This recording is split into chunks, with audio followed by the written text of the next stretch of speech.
Hello everybody. सबसे पहले तो आप सबों को हैप्पी होली। मैं आशा करता हूँ कि आप लोगों ने जो आज की होली खेली है वो बहुत अच्छे से खेली होगी। आप लोगों ने होली को बहुत अच्छे से सेलिब्रेट किया होगा। आगे बढ़ते हैं। आप लोगों को अब हमारे डिस्कशन का टॉपिक पता चल गया होगा कि आज हम सभी किन चीज़ों पे डिस्कस करेंगे, किन टॉपिक्स पे डिस्कस करेंगे। ये आप लोगों के स्क्रीन पर दिख रहा होगा। लेकिन आगे मैं आप लोगों को खंड के बारे में बताऊं, खंड 1 खंड 2 क्या चैप्टर्स हैं, कैसे डिस्कशन करना है, उससे पहले मैं आप लोगों को शुक्रिया अदा करना चाहता हूँ। शुक्रिया अदा इसलिए क्योंकि आप लोगों के वजह से जो वीडियो के व्यूज़ हैं ना वो अचानक से बढ़ रहे हैं, ठीक है? तो उसके लिए आप लोगों का, आप सभी का बेहद शुक्रिया कि आप लोगों ने मेरी शॉट की जो वीडियो सीरीज़ है उसको बहुत प्यार दिया। ऐसे ही प्यार देते रहिए, मैं यही कामना करता हूँ और मैं आप लोगों से इतना कहना चाहूँगा कि आप लोग इतना प्यार दीजिए और इतना सपोर्ट कीजिए कि मैं कम से कम एक पेन टैब खरीद सकूँ। अगर मैं पेन टैब खरीद लेता हूँ तो आप लोगों को बेहद फ़ायदा होगा। यकीन मानिए, मुझे जो अभी लिखने में दिक्कत होती है ना, वो दिक्कत, वो समस्या जो है ना समाप्त हो जाएगी। और जैसे ही वो समस्या समाप्त हो जाएगी तो मैं आप लोगों से केवल इग्नू के चैप्टर्स, इग्नू के टॉपिक्स, इग्नू के नोटिस ही डिस्कस नहीं करूँगा। उसके अलावा बहुत सी ऐसी चीज़ें हैं जो डिस्कशन के लायक है और हमें जिस पे डिस्कशन करना चाहिए। तो अगर मैं पेन टैब ले लेता हूँ आप लोगों की बदौलत, आप लोगों की मदद से, तो इन फ्यूचर मैं आप लोगों से इग्नू के अलावे बहुत से डिफरेंट डिफरेंट टॉपिक्स पे डिस्कशन कर पाऊँगा, ठीक है? और इग्नू के ही जो चैप्टर्स हैं, जो कि अभी मैं स्लाइड्स पे बनाता हूँ, फिर उसके बाद यहाँ आप लोगों को दिखाता हूँ, या फिर कभी-कभी मुझे लिखने में दिक्कत होती है, तो वो सारी समस्याएँ मेरी समाप्त हो जाएँगी और मैं आप लोगों को एकदम अच्छे से आगे मतलब पढ़ा पाऊँगा, आप लोगों को बहुत नई-नई बातों को समझा पाऊँगा। तो ख़ैर, ये इतना तो समझ गए। अब हमें जो डिस्कस करना है ना वो है बीएचडीएलए 137 हिंदी भाषा और संप्रेषण कौशल। तो हिंदी भाषा संप्रेषण कौशल ये डिस्कशन का टॉपिक है, डिस्कशन के लिए जो ये बुक है, इसका टाइटल है। तो इसमें है ना, थोड़ा-सा मैं आप लोगों को एक जानकारी दे देता हूँ। ये बुक है ना काफ़ी हद तक बीएचडीएलए 138 जो कि आप लोगों ने जिसकी परीक्षा दे दी है, उसका मिश्रण है, और साथ ही बीईजीएलए 138 उसका मिश्रण है। बीईजीएलए 138 इंग्लिश की बुक है, ठीक है? जिसका नाम है रीडिंग एंड स्पीकिंग स्किल्स। तो उसके बहुत से चैप्टर्स हिंदी में करके यहाँ दिए गए हैं, ठीक है? और बीएचडीएलए 138 के बहुत से चैप्टर्स जो कि वहाँ एग्जाम्पल के रूप में दिए गए थे, यहाँ पर एकदम उसको क्लियर करके समझाया गया है। तो मुझे नहीं लगता है कि इस पे यहाँ मतलब हमें ज़्यादा फोकस और ज़्यादा डिस्कशन की आवश्यकता है इस बुक में, ठीक है? तो इसलिए मैं एक ही वीडियो में पूरे के पूरे चैप्टर्स के समरी को समझा दूँगा और जो इम्पोर्टेंट क्वेश्चन्स हैं, वो मैं आप लोगों को बता दूँगा। और आंसर तो जब मैं समरी बताऊँगा तो समरी में सारा आंसर रहेगा, आप लोग क्वेश्चन देख लेंगे तो समरी सुनने के बाद ऐज़ आई थिंक कि आप लोगों को फिर किसी चीज़ों की आवश्यकता नहीं होगी, किसी और अन्य मदद की आवश्यकता नहीं होगी। आप लोग एग्ज़ाम में अच्छे से जो है ना अपने क्वेश्चन करके आएँगे, ठीक है? इतना क्लियर हो गया? लेकिन फिर भी अगर किसी को पीडीएफ की आवश्यकता पड़ती है, कोई कोई भी स्टूडेंट अगर सिस्टमैटिक पीडीएफ चाहता है, तो उसके लिए सिस्टमैटिक पीडीएफ भी अवेलेबल होगा इस सब्जेक्ट का। उसके अंदर आपको क्वेश्चन और आंसर दोनों ही मिल जाएँगे। गेस किए गए क्वेश्चन और गेस किए हुए क्वेश्चन प्लस उसके आंसर, वो आपको मिल जाएँगे। उसकी कीमत केवल ₹20 केवल ₹20 होगी। आप लोग चाहे तो व्हाट्सएप से आके खरीद लीजिएगा, चाहे वेबसाइट से जाके खरीद लीजिएगा, चाहे फिर इंस्टामोजो के अकाउंट से जाके परचेज़ कर लीजिएगा, ठीक है? आगे बढ़ते हैं, देखते हैं आगे हमें क्या डिस्कस करना है। चलिए नीचे चलते हैं, तो ये आप लोगों को ब्लॉक 1 दिख गया होगा, ठीक है? अब यहाँ पे मैं आप लोगों को 2 बातें बता देता हूँ। पहली बात तो इस बुक में 2 ब्लॉक हैं, ठीक है? और एक ब्लॉक में शायद 6 चैप्टर है और दूसरे ब्लॉक में भी शायद शायद 5 चैप्टर है उसमें। जो भी हो आगे मैं देख लूँगा, आगे आप लोगों को बता दूँगा, ठीक है? आगे चलते हैं, सीधे-सीधे पहला वाला जो चैप्टर है संप्रेषण के मूल तत्व, इसकी समरी को हम लोग देख लेते हैं। जैसे समरी देखेंगे उसके बाद मैं आप लोगों को इम्पोर्टेंट क्वेश्चन्स भी दिखा दूँगा। हालाँकि मुझे ऐसा लगता है कि मुझे ये करना चाहिए ना कि सारे इकाई के डिस्कशन, जो समरी डिस्कशंस हैं, जो सार के डिस्कशन है वो पहले करवा देना चाहिए, फिर उसके बाद इम्पोर्टेंट क्वेश्चन मैं आप लोगों को दिखा दूँगा। ठीक है? तो चलिए देखते हैं आगे। मैं ऐसा ही करने वाला हूँ संभवतः, ताकि मुझे भी सुविधा हो जाए और आप लोगों को भी समझने में कोई दिक्कत ना हो। संप्रेषण के मूल तत्व, सबसे पहले तो ये बात जान लेना ज़रूरी है कि संप्रेषण का मतलब क्या होता है? यहाँ तो दिया गया है हिंदी भाषा संप्रेषण कौशल, तो संप्रेषण का मतलब क्या होता है? ठीक है? तो देखिए, संप्रेषण को अगर हम सीधे-सीधे परिभाषित करने की कोशिश करें तो इसका मतलब होता है हमारे विचारों को एक स्थान से दूसरे स्थान पहुँचाना, ठीक है? एक व्यक्ति से दूसरे व्यक्ति तक अगर हम अपने विचारों को पहुँचाते हैं, तो वह संप्रेषण है। अब एग्ज़ाम्पल से समझने की कोशिश करते हैं। अगर मान लेते हैं कि कोई बच्चा जन्म लेता है, ठीक है? और जन्म लेने के साथ ही वो रोने लगता है, तो वह क्या है ना संप्रेषण का एक हिस्सा है। अगर वह रो रहा है तो इसका मतलब ये कह रहा है ये मतलब वो ये कह रहा है कि वह जो है ना ज़िंदा है। अगर जन्म लेने के साथ बच्चा ना रोए तो एक क्षण के लिए हर व्यक्ति सोच में पड़ जाता है कि बच्चा रो क्यों नहीं रहा है? बच्चा रो नहीं रहा है मतलब कि हो सकता है कि ये बच्चा मृत हो, ठीक है? अब मृत हो तो ये बता रहा है ना कि अगर वो कुछ बोल भी नहीं रहा है ना, तब भी संप्रेषण है एक तरह से। लेकिन जो सार्थक संप्रेषण होता है ना, वो बोलने या लिखने से होता है, ठीक है? अब बच्चा बच्चा रो पड़ा, अब बच्चा जैसे ही रो पड़ा ना, तो इसका मतलब है कि बच्चा जीवित है और ये संप्रेषण का एक हिस्सा हुआ। तो इतना क्लियर हो गया? अब आगे बढ़ते हैं, आगे हम कैसे-कैसे संप्रेषण कर सकते हैं। संप्रेषण को अगर हम करना चाहें, जैसे मैं आपसे बातें कर रहा हूँ, ठीक है? तो मैं अपने विचार ही तो आप तक पहुँचा रहा हूँ ना, तो ये भी क्या है ना एक संप्रेषण है। और अगर मान लिया जाए, मैं आप लोगों को स्क्रीन पर भी कुछ लिखी हुई बातें दिखा रहा हूँ और आप लोग लिखी हुई बातों को पढ़ रहे हैं, तो ये भी क्या है? संप्रेषण ही तो है, ठीक है? ये सारे संप्रेषण के अंग हैं। और अगर दूसरे तरीके से संप्रेषण को हम संबोधित करें या संप्रेषण को परिभाषित करें, तो हम ये कह सकते हैं कि किसी भी सूचना को लिखित या मौखिक स्वरूप में एक स्थान से दूसरे स्थान तक पहुंचाना, अथवा एक व्यक्ति से दूसरे व्यक्ति तक पहुंचाना, अथवा एक संगठन से दूसरे संगठन तक पहुंचाना ही संप्रेषण है। इतना क्लियर हो गया? आगे देखते हैं, आगे हमें क्या डिस्कस करना है।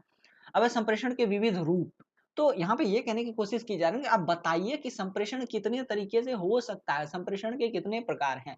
संप्रेषण का मतलब हो गया विचारों का आदान-प्रदान करना। अब कैसे हम अपने-अपने विचारों के आदान-प्रदान कर सकते हैं? जैसे हम समाज में भाषाएँ बोलते हैं।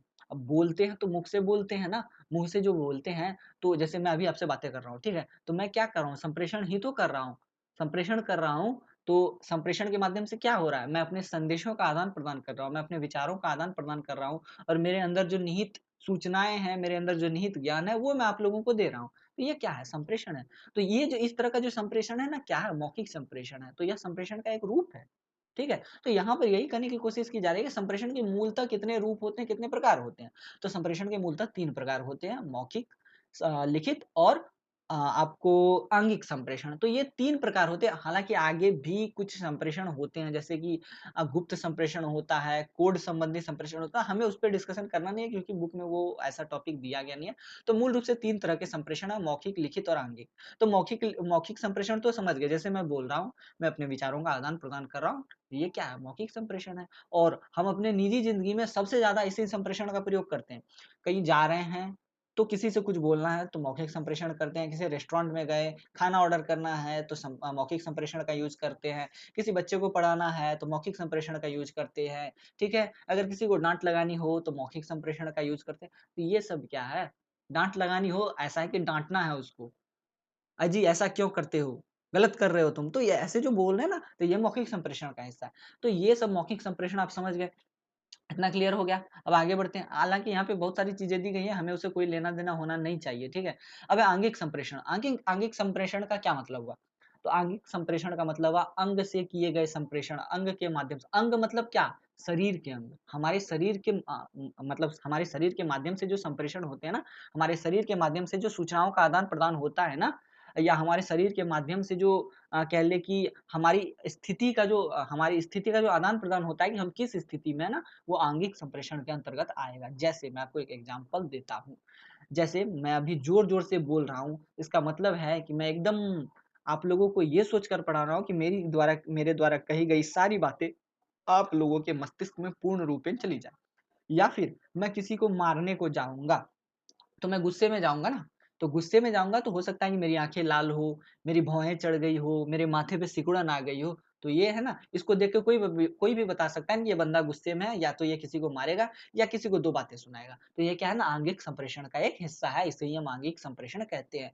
यह जो है ना, शाब्दिक संप्रेषण नहीं होता है, गैर शाब्दिक संप्रेषण होता है, ठीक है? इसमें शब्दों का प्रयोग जल्दी होता नहीं है, तो ये आंगिक संप्रेषण कहलाता है, जिसमें हमारे शरीर के अंग से पता चल जाता है कि जो है ना हमारी मनस्थिति क्या है और हम आगे क्या करने वाले हैं। मतलब हमारे मन में जो विचार चल रहे हैं ना, उसका आदान-प्रदान कैसे हो जाता है? हमारे शरीर के अंगों के माध्यम से। तो इतना क्लियर हो गया? आगे देखते हैं, आगे कौन-सा संप्रेषण है? लिखित संप्रेषण।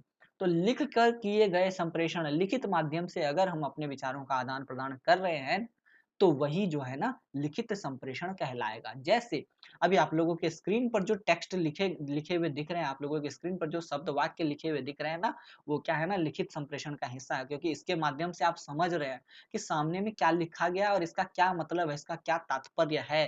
तो यही लिखित संप्रेषण का एक हिस्सा है, इसे ही हम लिखित संप्रेषण कहते हैं। लेखक कहानी लिखता है, कविता लिखता है, नाटक लिखता है, उपन्यास लिखता है, निबंध लिखता है, संस्मरण लिखता है, जीवनी लिखता है, वो सारे क्या है ना लिखित संप्रेषण का एक अंग है। इतना क्लियर हुआ कि नहीं हुआ? तो मेरे ख्याल से मुझे लगता है कि सारी बातें क्लियर हो गई होंगी। अब यहाँ पर संचार माध्यम से भी संप्रेषण होता है, हालाँकि मैंने अभी आपको 3 मुख्य प्रकार बताए, लिखित, मौखिक, आंगिक। तो यहाँ पर एक संचार भी दिया गया है, संचार को भी थोड़ा बहुत जान लेते हैं। संप्रेषण का मतलब मैंने आपको क्या बताया? सूचनाओं का आदान-प्रदान, विचारों का आदान-प्रदान। तो संचार माध्यम से जो है ना मैक्सिमम अधिकतर समय सूचनाओं का आदान-प्रदान होता है। जैसे समाचार पत्र में हमें किन सूचनाओं के बारे में पता चलता है? ये पता चलता है कि वहाँ एक दुर्घटना घट गई, दुर्घटना स्थल पर 4 लोग जख्मी हो गए।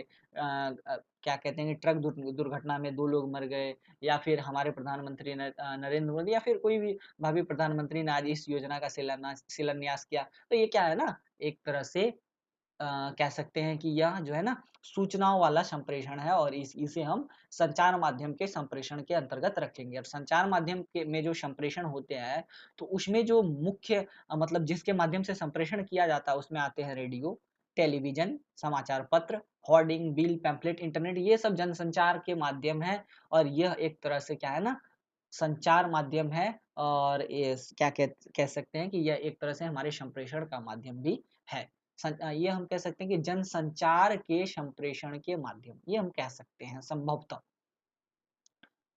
हाँ, ठीक है, क्लियर? तो इतना समझ में आ गया। अभी आप लोगों ने रेडियो अभी मैंने आपको एक शब्द कहा रेडियो। रेडियो लेखन से संबंधित आपका एक चैप्टर भी था, आपका एक बुक भी था। बीएचडीएस 184 था शायद, और उसपे मैंने वीडियो भी बनाया था। तो यह है ना एक तरह से संचार का माध्यम है। तो इतना क्लियर हो गया? आगे बढ़ते हैं। मैं एकदम जल्दी-जल्दी बताऊँगा दोस्तों, एकदम शॉर्ट में समझते जाइए और क्लियर होते जाएगा, और आपको फिर क्वेश्चन भी बता दूँगा, क्योंकि एक ही वीडियो में सारी चीज़ें समाप्त करनी है। अब संप्रेषण का प्रयोजन क्या है? तो यहाँ पर यही कहने की कोशिश की जा रही है ना कि संप्रेषण का उद्देश्य क्या है? आप क्यों संप्रेषण करते हैं? आप अपने विचारों का आदान-प्रदान करते क्यों हैं भई? तो सबसे पहला उत्तर होगा कि हम अपने व्यक्तिगत ज़रूरतों की पूर्ति हेतु संप्रेषण करते हैं। क्योंकि मान लिया जाएगा अगर हमें भूख लगी हो, अगर हम किसी को कहेंगे नहीं कि मुझे भूख लगी है, तो क्या आपको सामने वाला या कोई भी व्यक्ति खाना देगा? बिल्कुल नहीं देगा, ठीक है? तो खाने के लिए, पीने के लिए, रहने के लिए, जीने के लिए, प्यार करने के लिए, नफ़रत करने के लिए, सभी चीज़ों के लिए ना संप्रेषण की आवश्यकता होती है। और अगर हम अपने व्यक्तिगत ज़रूरत की पूर्ति चाहते हैं, तो हमें संप्रेषण करना ही होगा। तो संप्रेषण का यह उद्देश्य है कि यह उद्देश्य है कि इससे व्यक्तिगत ज़रूरतों की पूर्ति होती है। हम अपने व्यक्तिगत ज़रूरतों की पूर्ति हेतु संप्रेषण करते हैं। व्यक्तिगत संबंध, अगर मान लिया जाए मैं आपसे बातें करता हूँ, चाहे एक शिक्षक-छात्र का रिश्ता हो, चाहे दोस्ती का रिश्ता हो, ठीक है? या बड़े-छोटे का रिश्ता हो, कोई भी रिश्ता हो। तो अगर रिश्ते को निभाते हुए अगर हम बातें कर रहे हैं ना, हम मतलब अपने संबंधों में अपने विचार जो प्रकट कर रहे हैं ना, तो उसके लिए हमें ना संप्रेषण की आवश्यकता होगी। अब मान लिया जाए कि मेरा नाम सोनू है, सामने वाले का नाम गोलू है, या मेरा नाम राम है और सामने वाले का नाम श्याम है, और हम दोनों भाई हैं, ठीक है? अब हम दोनों आपस में बातें नहीं करेंगे ना, तो हमें हमारी ज़रूरतों का पता कैसे चलेगा? तो व्यक्तिगत संबंध को है ना बनाए रखने के लिए संप्रेषण की आवश्यकता होती है। संप्रेषण का यह भी एक प्रयोजन है। सूचना के लिए भी संप्रेषण होता है। जैसे कोई घटना घटित हो गई, अब घटना घटित हो गई, कोई उसको बताएगा नहीं, कोई उसको समाज में पहुँचाएगा नहीं, समाज में विचार डालेगा नहीं, विचार का आदान-प्रदान करेगा नहीं, तो फिर संप्रेषण होगा कैसे? तो सूचनाओं का आदान-प्रदान होगा कैसे? तो सूचनाओं के आदान-प्रदान के लिए संप्रेषण की आवश्यकता होती है। संप्रेषण एक निजी कसौटी है सूचनाओं के आदान-प्रदान के लिए। अगर हम आपस में बातचीत कर रहे हैं, जैसे मैं आपसे बातचीत कर रहा हूँ, तो ये भी क्या है ना, संप्रेषण का एक अंग है। संप्रेषण का ये कार्य है, संप्रेषण का ये प्रयोजन है, संप्रेषण का ये उद्देश्य है कि वो हमें और आपको जोड़ रहा है, हमको और आपको बाँध रहा है। ठीक है? इतना क्लियर हो गया? आग्रह करने के लिए भी संप्रेषण का प्रयोग किया जाता है। आग्रह करने का मतलब है कि हाथ-पैर जोड़ के खड़े हो जाना कि भैया आप ये काम कर दीजिए। आग्रह करने का ये मतलब होता है। अब मैंने इसको मतलब कॉमेडी वे में कहा है, ठीक है? इसको अब थोड़ा अच्छे से समझ लेते हैं। आग्रह का मतलब है जैसे कि मैं कहता हूँ श्रीमान आप कैसे हैं? ठीक है? श्रीमान आप मेरा ये है ना, ये छोटा वाला काम कर दीजिए। मुझे है ना मान लेते हैं कि मुझे आपकी बाइक चाहिए, 5 किलोमीटर मुझे जाना है, फिर मैं 5 किलोमीटर जाकर आऊँगा और आपकी बाइक आपको दे दूँगा। तो ये मैं जो ये आग्रह कर रहा हूँ और इससे मैं अपनी ज़रूरतों की जो पूर्ति कर रहा हूँ ना, तो ये संप्रेषण का मुख्य प्रयोजन है। और संप्रेषण के इस आग्रह वाले प्रयोजन का है ना सबसे ज्वलंत उदाहरण है विज्ञापन। विज्ञापन में है ना, सब क्या कहते हैं?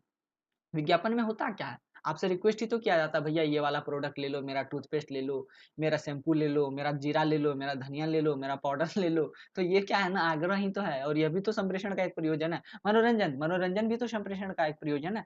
संप्रेषण का उद्देश्य मनोरंजन करना। आप टीवी देखते हैं, न्यूज़ देखते हैं, उसके बाद मैच देखते हैं, गाते हैं, गुनगुनाते हैं, ये क्या है ना?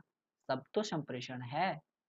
ये सब तो संप्रेषण का उद्देश्य है। अगर ये सब ना हो तो फिर संप्रेषण का उद्देश्य क्या रह जाएगा? या फिर संप्रेषण ही ना हो तो हम अपने इन उद्देश्यों की पूर्ति कैसे कर सकेंगे? इतना क्लियर हो गया? संप्रेषण की प्रक्रिया, देखिए यहाँ पर तो एक लंबा-चौड़ा दिया गया है, मैंने इंग्लिश वाले सेशन में बताया भी था जिसका बीईजीएलए 138 होगा, उन्होंने पढ़ा भी होगा क्या था? How do we do communication ऐसा ही क्वेश्चन था, ठीक है? और या फिर ये था कि how can we do a successful और इफेक्टिव कम्युनिकेशन ऐसा वाला था क्वेश्चन, तो उस पे मैंने डिस्कशन किया था, लेकिन मैं यहाँ पर शॉर्ट में बता देता हूँ। एकदम शॉर्ट में क्या एकदम डिटेल में ही बता देता हूँ, लेकिन इससे थोड़ा हट के। देखिए संप्रेषण को कैसे किया जाता है ना, संप्रेषण की प्रक्रिया में सबसे पहले एक संदेशदाता होता है, ठीक है? जो संदेश देने का काम करता है या सूचनादाता होता है, ठीक है? जैसे मैं एक सूचनादाता हूँ और मेरे पास कुछ संदेश है, संदेश मतलब मैं जो बोल रहा हूँ, ठीक है? अब संदेशकर्ता मैं हो गया, सूचना है मेरे पास, अब मान लिया जाए ये यूट्यूब ही नहीं रहेगा, तो मैं जो अपनी बातें बोलूँगा तो वो आप तक पहुँचेंगी क्या? बिल्कुल नहीं पहुँचेंगी। तो सबसे पहले एक संदेशकर्ता होना चाहिए, एक संदेश होना चाहिए और एक माध्यम होना चाहिए। जैसे यूट्यूब क्या हो गया ना एक माध्यम हो गया, यूट्यूब एक माध्यम हो गया, तो अब मैं क्या करूँगा अपने संदेश मैं संदेशकर्ता हुआ, मैंने संदेश लिखा, संदेश को गढ़ा, चाहे रिकॉर्ड किया, लिखा, जो भी किया। अब मैं क्या करूँगा एक माध्यम में उस संदेश को डाल दूँगा। जैसे यूट्यूब एक माध्यम है अभी, ठीक है? अब उस माध्यम में मैं संदेश को डाल दूँगा, अब क्या होगा कि यूट्यूब में आपको नोटिफ़िकेशन मिलेगा, ठीक है? जैसे नोटिफ़िकेशन मिलेगा आप क्या करेंगे उस वीडियो को देखने के लिए उस नोटिफ़िकेशन आइकन पे क्लिक करेंगे, आपको वीडियो खुल जाएगा, आप वीडियो देखने लगेंगे। तो अब क्या हो गए, आप प्राप्तकर्ता हो गए, आपको अब मेरा जो संदेश था वो मिल गया, ठीक है? उसके बाद सॉरी उससे पहले अब चूँकि नोटिफ़िकेशन आया है ना वो क्या है डिकोडिंग है। अब डिकोडिंग का मतलब क्या होगा कि वो जो मेरा संदेश था ना वो टूट कर आप लोगों के सामने आ रहा है कि हाँ, ये संदेश है, आप इसको देखना चाहेंगे? तो ये क्या हुआ, सबसे पहले संदेशकर्ता हो गया, संदेश हो गया, फिर क्या हो गया माध्यम हो गया, संदेश की डिकोडिंग हो गई, संदेश को तोड़ने की क्षमता हो गई, मतलब संदेश को तोड़ा गया, फिर प्राप्तकर्ता ने उस संदेश को प्राप्त किया। इतना क्लियर? अब क्या है प्राप्तकर्ता ने वीडियो देख लिया मतलब मेरी वीडियो को आपने देख लिया, अब आप फीडबैक देंगे, चाहे कमेंट के माध्यम से दें, अच्छा-बुरा जो भी आपको लगे वो आप देंगे, ठीक है? तो अब क्या होगा कि आप क्या करेंगे फिर एक चैनल में डालेंगे, फिर एक माध्यम में डालेंगे। अब आप क्या हो गए, अब आप संप्रेषणकर्ता हो गए, संदेशकर्ता हो गए, संदेशदाता हो गए। अब आपने संदेश क्या डाला, मेरे लिए संदेश डाला कि हाँ भाई ये वीडियो अच्छी थी, हाँ सर ये वीडियो अच्छी थी, हाँ सर ये वीडियो खराब थी, ठीक है? तो इस तरह से आप क्या करेंगे अब आप अपने कमेंट डालेंगे, अब कमेंट व का नोटिफ़िकेशन मेरे पास आएगा। अब मैं कमेंट देखूँगा तो वो संदेश मुझे प्राप्त हो जाएगा कि हाँ, इस वीडियो में ये त्रुटि रह गई, ये कमी रह गई, अब इसको मुझे सुधारना है। तो इतना क्लियर है, संप्रेषण की प्रक्रिया समझ गए। आगे देखते हैं, आगे क्या है? छोटी-सी बात थी, एकदम क्लियर हो गया होगा। आगे देखते हैं, आगे क्या है? ये बहुत लंबा-चौड़ा दिया गया है, इससे हमें कोई लेना-देना होना नहीं चाहिए, ठीक है? ये जो भी बातें मैंने बताई है, उसको आप लोग लिपिबद्ध कर देंगे, पंक्तिबद्ध कर देंगे, आपको नंबर मिल जाएगा। अब है सफल संप्रेषण का मतलब तो आप समझ गए, विचारों का आदान-प्रदान करना। अब सॉरी, अब ऐसा तो नहीं है कि विचार जो है आपका अनपढ़ अनर्गल सा हो, ठीक है? अब विचार अनपढ़ अनर्गल सा मतलब हो कि अब उल्टा-पुल्टा विचार हो आपके मन में, बोलना कुछ है, बोल कुछ रहे हैं। जैसे मुझे बोलना है बीएचडीएल 137 पर मैं बोल रहा हूँ बीएचडीएस 184 पर, तो क्या ये सफल संप्रेषण तो नहीं कहलाएगा? मैंने चूँकि पहले आपको कह दिया कि मुझे डिस्कस करना आज बीएचडीएल 137 पर और मैं बोल रहा हूँ बीएचडीएस 184 पर, मैं बोल रहा हूँ बीपीएससी 134 पर, मैं बोल रहा हूँ बीजेडवाईसीटी 137 पर, तो भई फिर संप्रेषण का मतलब ही क्या रह गया? कोई मतलब नहीं रह गया क्योंकि मैं सफल संप्रेषण कर ही नहीं रहा हूँ। क्यों नहीं कर रहा हूँ? क्योंकि मुझे बोलना कुछ और है, मैं बोल कुछ और रहा हूँ। तो सफल संप्रेषण का मतलब केवल इतना हुआ कि वैसा संप्रेषण जिसमें कि जो श्रोता होता है ना, उसको अपने उद्देश्य की पूर्ति हो जाए। मतलब जो संदेश करता है, उसका जो संदेश है ना श्रोता को अच्छे से मिल जाए, संदेश प्राप्तकर्ता को अच्छे से मिल जाए और संदेश प्राप्तकर्ता समझ जाए कि ये जो संदेश दाता है ना या संदेश करता है ना, वो कहना क्या चाह रहा है, उसका उद्देश्य क्या है, उसका प्रयोजन क्या है। तो सफल संप्रेषण यही होता है, ठीक है? आगे बढ़ते हैं, देखते हैं आगे क्या है। अब है सफल संप्रेषण के अवरोध। सफल संप्रेषण के अवरोध मतलब सफल संप्रेषण में जो बाधाएँ आती हैं ना उसको बताना है, ठीक है? सबसे पहले तो मैंने आपको बता दिया गलत संदेश, जैसे कि मैंने आपको बताया अभी बीएचडीएलए 137 पढ़ाना है और मैं पढ़ा रहा हूँ कुछ उर्दू, फारसी, बंगला पता नहीं क्या। तो ये क्या है ना, गलत संदेश हो जाएगा ना, वो आप तक जो संदेश पहुँचना चाहिए वो पहुँचेगा ही नहीं। तो ये गलत संदेश जो है ना, एक तरह से संप्रेषण में अवरोध पैदा करता है। इतना क्लियर हुआ कि नहीं हुआ? अब है गलत शब्दों का चुनाव। मान लीजिए मैं भी कितने अच्छे तरीके से बात कर रहा हूँ आपसे, आप करके बातें कर रहा हूँ, मैं औपचारिक तरीके से बातें कर रहा हूँ, आपका सम्मान कर रहा हूँ। अभी मैं कुछ देर के बाद अपनी लैंग्वेज को ही बदल दूँगा, मैं बोलूँगा, "अबे तूने खाना खाया कि नहीं? अबे तूने ये सब्जेक्ट पढ़ा कि नहीं?" तो ये क्या है ना कि गलत शब्दों का चुनाव हो जाएगा ना। अब मैं गलत तरीके से बोलूँगा, गलत शब्दों का चुनाव हो जाएगा, आपको भी अच्छा नहीं लगेगा और आप 2 गालियाँ मुझे सुना देंगे। तो ये क्या है ना, गलत शब्दों का चुनाव नहीं होना चाहिए संप्रेषण में। अगर आप गलत शब्दों का चुनाव करते हो तो आपका संप्रेषण सफल नहीं होगा। आपके जो विचारों के जो आदान-प्रदान है ना, उसमें बाधाएँ उत्पन्न हो जाएँगी। इसीलिए गलत शब्दों का चुनाव करने से बचें, तभी सफल संप्रेषण हो सकता है। गलत शब्दों का चुनाव सफल संप्रेषण में एक निश्चित बाधा है। सुनना और समझना, यह भी एक तरह से बाधा है। सुनना और समझना की बाधा कैसे है, वो मैं आपको बताता हूँ। जैसे मान लीजिए मैं अपना संदेश प्रेषित कर रहा हूँ, मैं अपने संदेश को यूट्यूब के माध्यम से आप लोगों तक पहुँचा रहा हूँ। अब मान लीजिए कि इसमें से बहुत सारे व्यूअर होंगे, ठीक है? बहुत सारे लोग वीडियो देखेंगे। अब इसमें से कोई एक बंदा ऐसा हो गया, मान लेते हैं हम कि वो जो है ना गुस्से में है, ठीक है? और उसके मोबाइल फ़ोन में नोटिफ़िकेशन आ गया कि मेरी ये वीडियो आई है। अब उसको वीडियो देखना तो है, ठीक है? लेकिन है वो गुस्से में, अब वीडियो वो ओपन कर देगा, अब उसका मस्तिष्क कहीं और चल रहा होगा, ठीक है? अब मस्तिष्क कहीं और चल रहा होगा, वीडियो पूरी की पूरी खत्म हो गई और उसको कुछ समझ में ही नहीं आया। तो मतलब ना ही उसने सुना ठीक ढंग से, ना ही उसने समझा ठीक ढंग से। ये तो वही बात हो गई, पूरा रामायण कहा गया, सीता किसकी पत्नी है, पता ही नहीं। तो सुनना और समझना, अगर हम सही से सुन नहीं पा रहे हैं, चाहे मेरे कानों में समस्या हो या मेरे मस्तिष्क में कोई समस्या हो, अगर हम सही से सुन नहीं पा रहे हैं ना, तो वो सफल संप्रेषण नहीं हो पाएगा। अगर हम सही से समझ नहीं पा रहे हैं, चाहे हमारे मस्तिष्क की समस्या हो या फिर चाहे हम कम सुन रहे हैं तो समझ नहीं पा रहे हैं, तो अगर या किसी भी अन्य कारण से अगर हम सही से सुन नहीं पा रहे हैं, सही से समझ नहीं पा रहे हैं, तो ये हमारे सफल संप्रेषण में एक बाधा उत्पन्न करेगा। इतना क्लियर हो गया? भाव भंगिमा, यह भी एक तरह से सफल संप्रेषण में बाधाएँ उत्पन्न करता है। अभी तुरंत मैंने आप लोगों को बताया, इसी को फिजियोलॉजिकल बैरियर कहते हैं इंग्लिश में, ठीक है? और ये भाव-भंगिमा संबंधित जो बैरियर है, जो बाधाएँ हैं ना, वो लगभग-लगभग यही ऊपर वाले बाधा की तरह है। जिसे हम लोग कहते हैं सुनना और समझना संबंधी बाधा। भाव-भंगिमा में क्या होता है ना कि अब मान लिया जाए आपके घर कोई मेहमान आए हैं, ठीक है? अब उससे आपको बातें करनी है, उसका स्वागत करना है। स्वागत करने का मतलब क्या है? संप्रेषण ही तो करना है, अपने विचार का आदान-प्रदान ही तो हो रहा है। स्वागत करने का मतलब है कि आपके आने से मैं खुश हुआ हूँ और इसलिए मैं आपका स्वागत कर रहा हूँ। तो अब स्वागत करते समय मान लिया जाए मुस्कुराने की बजाय आप दाँत चिहाड़ देंगे, दाँत को खिला के आप उससे बात करेंगे, तो क्या अब उसको अच्छा लगेगा? बिल्कुल अच्छा नहीं लगेगा। तो उस समय आपकी जो भाव-भंगिमा है ना, वो गलत है। अगर वही जगह आप दाँत को खींचने की जगह, दाँत को एकदम टाइट करने की जगह आप उससे प्रेम से मुस्कुराते हुए बात करेंगे तो उसको अच्छा लगेगा और आपकी जो भाव-भंगिमा है ना, वो तभी सही कहलाएगी। तो अगर आपकी भाव-भंगिमा गलत है तो आप सफल संप्रेषण नहीं कर सकते हैं। बोलने का ढंग, जैसा कि अभी तुरंत मैंने आपको बताया, बोलने का ढंग सही होना चाहिए। अब मान लीजिए कि आप स्वागत कर रहे हैं, तो स्वागत के समय यही ना कहेंगे कि आइए, आइए महोदय, आपको आपसे मिले बहुत दिन हो गए, आइए, आइए बैठिए, चाय-नाश्ता कीजिए, फिर जाइएगा। ऐसा ही तो बोलेंगे। अब ऐसा है कि आपके गेट पर मेहमान आए हुए हैं, आपके गेट पर अतिथि आए हुए हैं, आप उसको बोल रहे हैं, "ठीक है श्रीमान, मिलते हैं अगले हफ्ते, फिलहाल के लिए बाय। आप चाहिए, अगले हफ्ते आइएगा।" तो ये तो बोलने का ढंग ही गलत हो गया ना भई।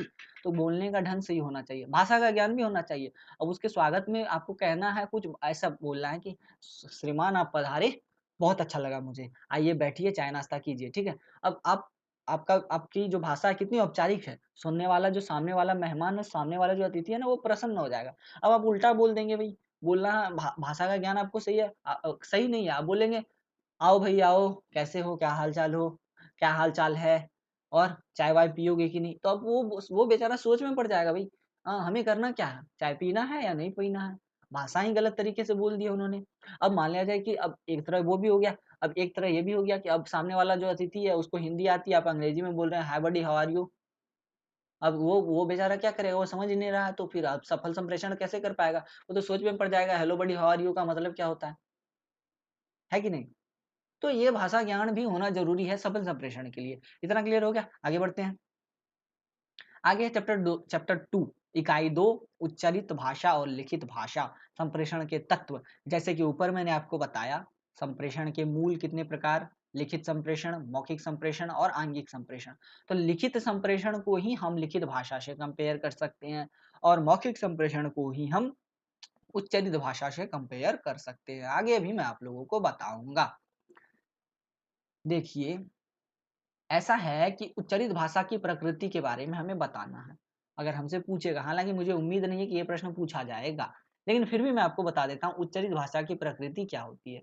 देखिए दरअसल होता क्या है ना कि जब उच्चरित भाषा की सबसे जो सामान्य प्रकृति है ना कि इसे कोई भी व्यक्ति है ना स्वतः ही सीख जाता है। जैसे कोई बच्चा जन्म लेता है, ठीक है? जन्म लेने के बाद वो धीरे-धीरे सबसे पहले बोलना ही सीखता है। ऐसा तो नहीं है कि वो पहले ही अल्बर्ट आइंस्टाइन का नाती हो जाता है या अल्बर्ट आइंस्टाइन का नाना नाना हो जाता है या फिर शेक्सपियर का बाप हो जाता है। ऐसा नहीं होता है ना? वो लिखने तो नहीं जानता है, सबसे पहले वो पढ़ने को जानता है, सुनता है और सुन के वो बोलने को सीख जाता है। तो यही उच्चरित भाषा की सबसे मजबूत और सबसे अच्छी वाली प्रकृति है, ठीक है? बाकी इसमें कुछ और भी और बहुत सारी बातें भरी गई हैं, ठीक है? उससे हमें कोई लेना-देना नहीं होना चाहिए, ठीक है? कोई इम्पोर्टेंट बात इसमें दी गई नहीं है। अब उच्चरित भाषा की एक प्रकृति यहाँ पर और दी गई है, वो मैं आप लोगों को बता देता हूँ। इसमें क्या होता है ना कि उच्चरित भाषा की एक प्रकृति ये है ना कि एक ही भाषा के लिए अलग-अलग तरह के प्रकार होते हैं। मतलब एक ही भाषा के अंदर कई सारी बोलियाँ होती हैं। जैसे मैं हिंदी बोल रहा हूँ, ठीक है? यहाँ पर मैं अलग तरह की हिंदी हिंदी बोल रहा हूँ। अगर आप दिल्ली चले जाइए, वहाँ अलग तरह की हिंदी बोलते हुए दिख जाएँगे, ठीक है? अगर आप बंगाल चले जाइए, वहाँ लोग अलग तरह की हिंदी बोले हालाँकि है सब हिंदी ही, लेकिन उसमें क्या है ना क्षेत्रीयता का मिश्रण हो गया है। तो उच्चरित भाषा की एक प्रकृति होती है, लेकिन इसमें ना थोड़ा बहुत चेंजेज़ आते रहता है, ठीक है? यहाँ बिहार में कुछ अलग तरह की हिंदी बोली जाती है, दिल्ली में कुछ अलग तरह की हिंदी और हरियाणा में अलग तरह की हिंदी बोली जाती है, राजस्थान में अलग तरह की हिंदी बोली जाती है। तो हिंदी तो वही है, भाषा तो वही है, लेकिन उसके अंदर क्षेत्रीयता का मिश्रण हो गया, क्षेत्रीय बोली जो है ना उसका मिश्रण हो गया, जो लोकल डायलेक्ट्स हैं उसका मिश्रण हो गया। तो ये उच्चरित भाषा की एक प्रकृति है ना कि इसको विविध रूपों में ढाला जा सकता है। अब आगे बढ़ते हैं लिखित भाषा की प्रकृति में। लिखित भाषा की सामान्य सी प्रकृति होती है कि यह व्याकरणिक इकाइयों को लेकर चलता है, ठीक है? और यह जो है ना इसके पारगमन की क्षमता बहुत दूर तक होती है और इसको बहुत दिनों तक सहेज कर रखा जा सकता है, ठीक है?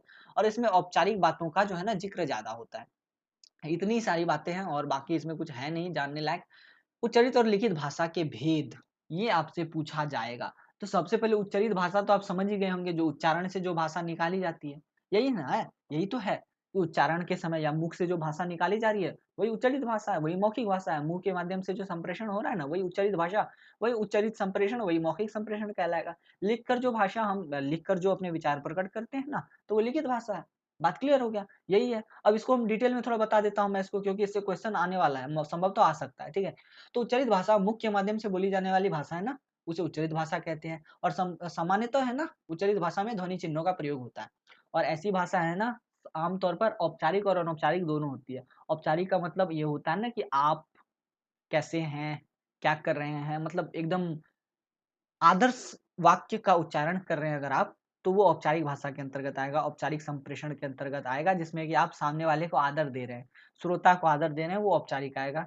और ये आपको अक्सर औपचारिक भाषा या औपचारिक संप्रेषण आपको कहाँ देखने को मिलेगा, तो ऑफ़िस में या बड़े-बड़े जगहों पर या बड़े लोग और छोटे लोग बात करते हैं, तो वहाँ औपचारिक संप्रेषण देखने को मिलता है, ठीक है?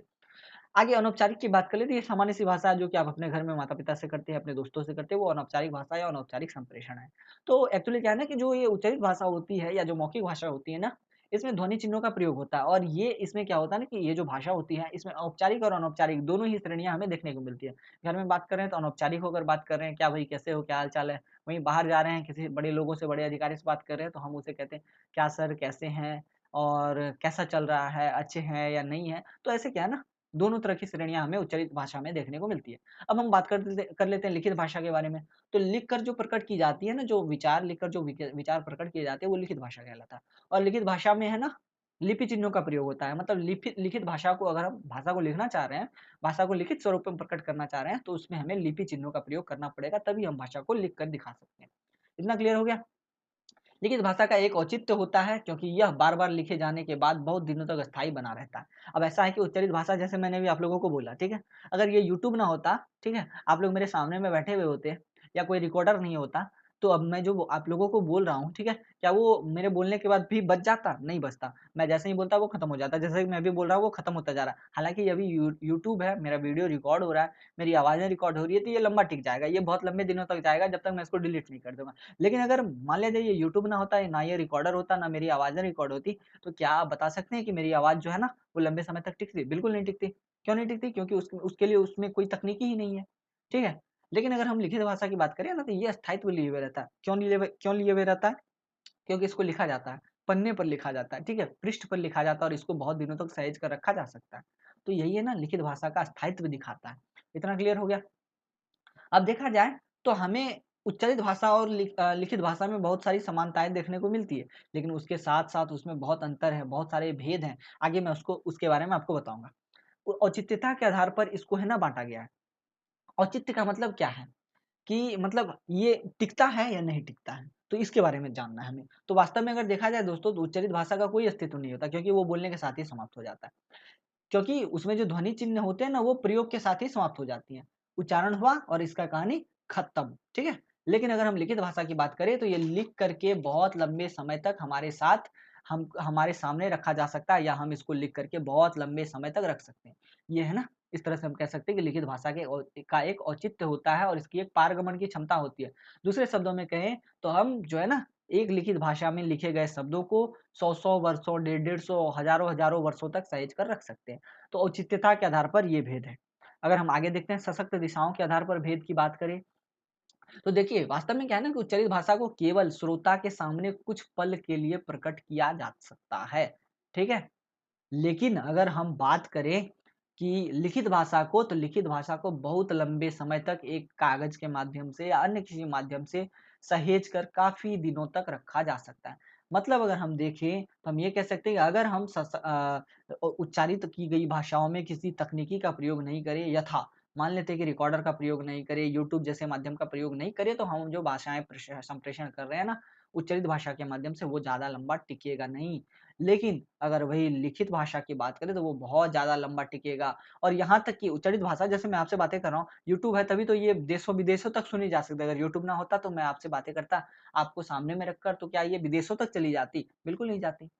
लेकिन अगर वही लिखित भाषा की बात करते हैं, अगर मैं उसी बातों को लिख देता, या जो बातें मैं अभी आपसे कह रहा हूँ, अगर मैं लिख करके इसको प्रकाशित करवा दूँ, तो ये अमेरिका तक नहीं जा सकता है, बिल्कुल जा सकता है, 7 समुंदर पार जा सकता है।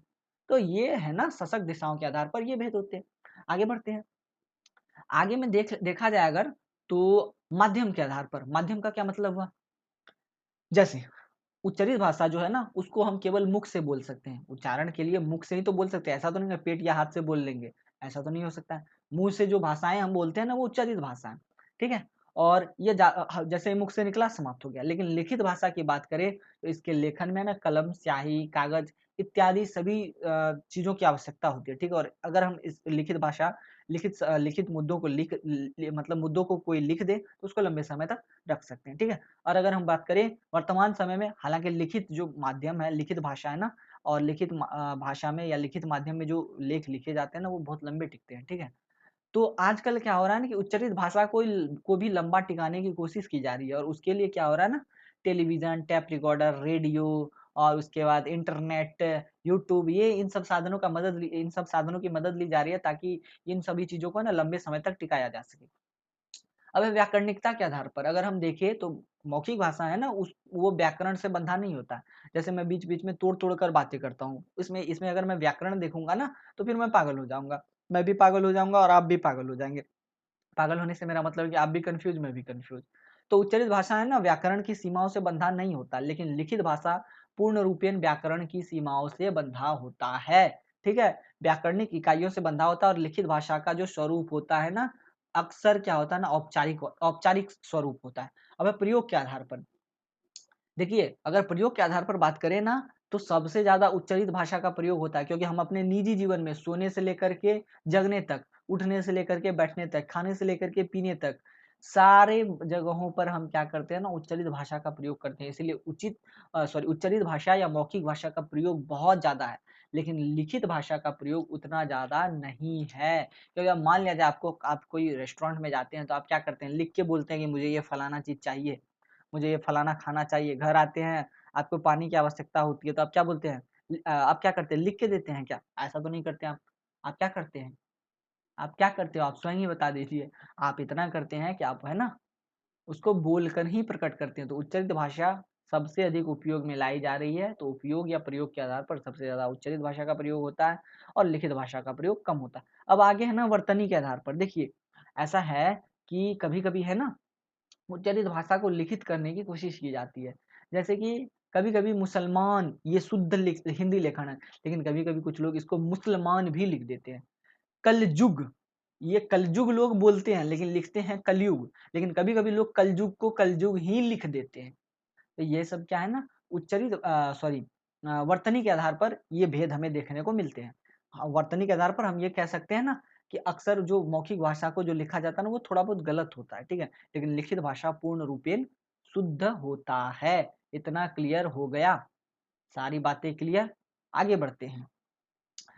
उच्चरित भाषा के भेद और मौखिक भाषा के भेद, इतना उच्चरित और लिखित भाषा की विशेषताएं एकदम सेम चीज लिखना है जो भी मैंने आप लोगों को बताया है कि उच्चरित भाषा ज्यादा देर तक टिकता नहीं है, लिखित भाषा ज्यादा देर तक टिकती है। उच्चरित भाषा सात समुंदर पार बिना किसी माध्यम के नहीं जा सकती है, लेकिन लिखित भाषा जा सकती है। उच्चरित भाषा का प्रयोग सबसे ज्यादा होता है पूरे विश्व भर में, लिखित भाषा का प्रयोग कम होता है। यही है उच्चरित और लिखित भाषा की विशेषताएं। जो बात आप ऊपर में लिखेंगे, जो प्रश्न आपसे ऊपर में पूछा जाएगा, सेम उत्तर आप उस प्रश्न का देंगे ऊपर वाले प्रश्न का, और सेम उत्तर आप इस वाले प्रश्न का देंगे। गारंटी है मेरी कि ये गलत नहीं होगा, दोनों ही चीजें सेम है। इतना क्लियर हो गया या नहीं हुआ? मेरे ख्याल से क्लियर हो गया होगा। आगे बढ़ते हैं, देखते हैं आगे क्या है। आगे बहुत सारे एग्जाम्पल दिए गए हैं, इसका हमें क्या ही करना, ये आप लोग स्वयं भी देख सकते हैं। भाई ये तो खत्म होने का नाम। अब है उच्चरित भाषा के प्रकार्य। प्रकार्य का मतलब आप लोग समझते हैं क्या? कोई ऐसा माध्यम, ठीक है, जो समाज को बांधने का काम करता है, वही प्रकार्य है।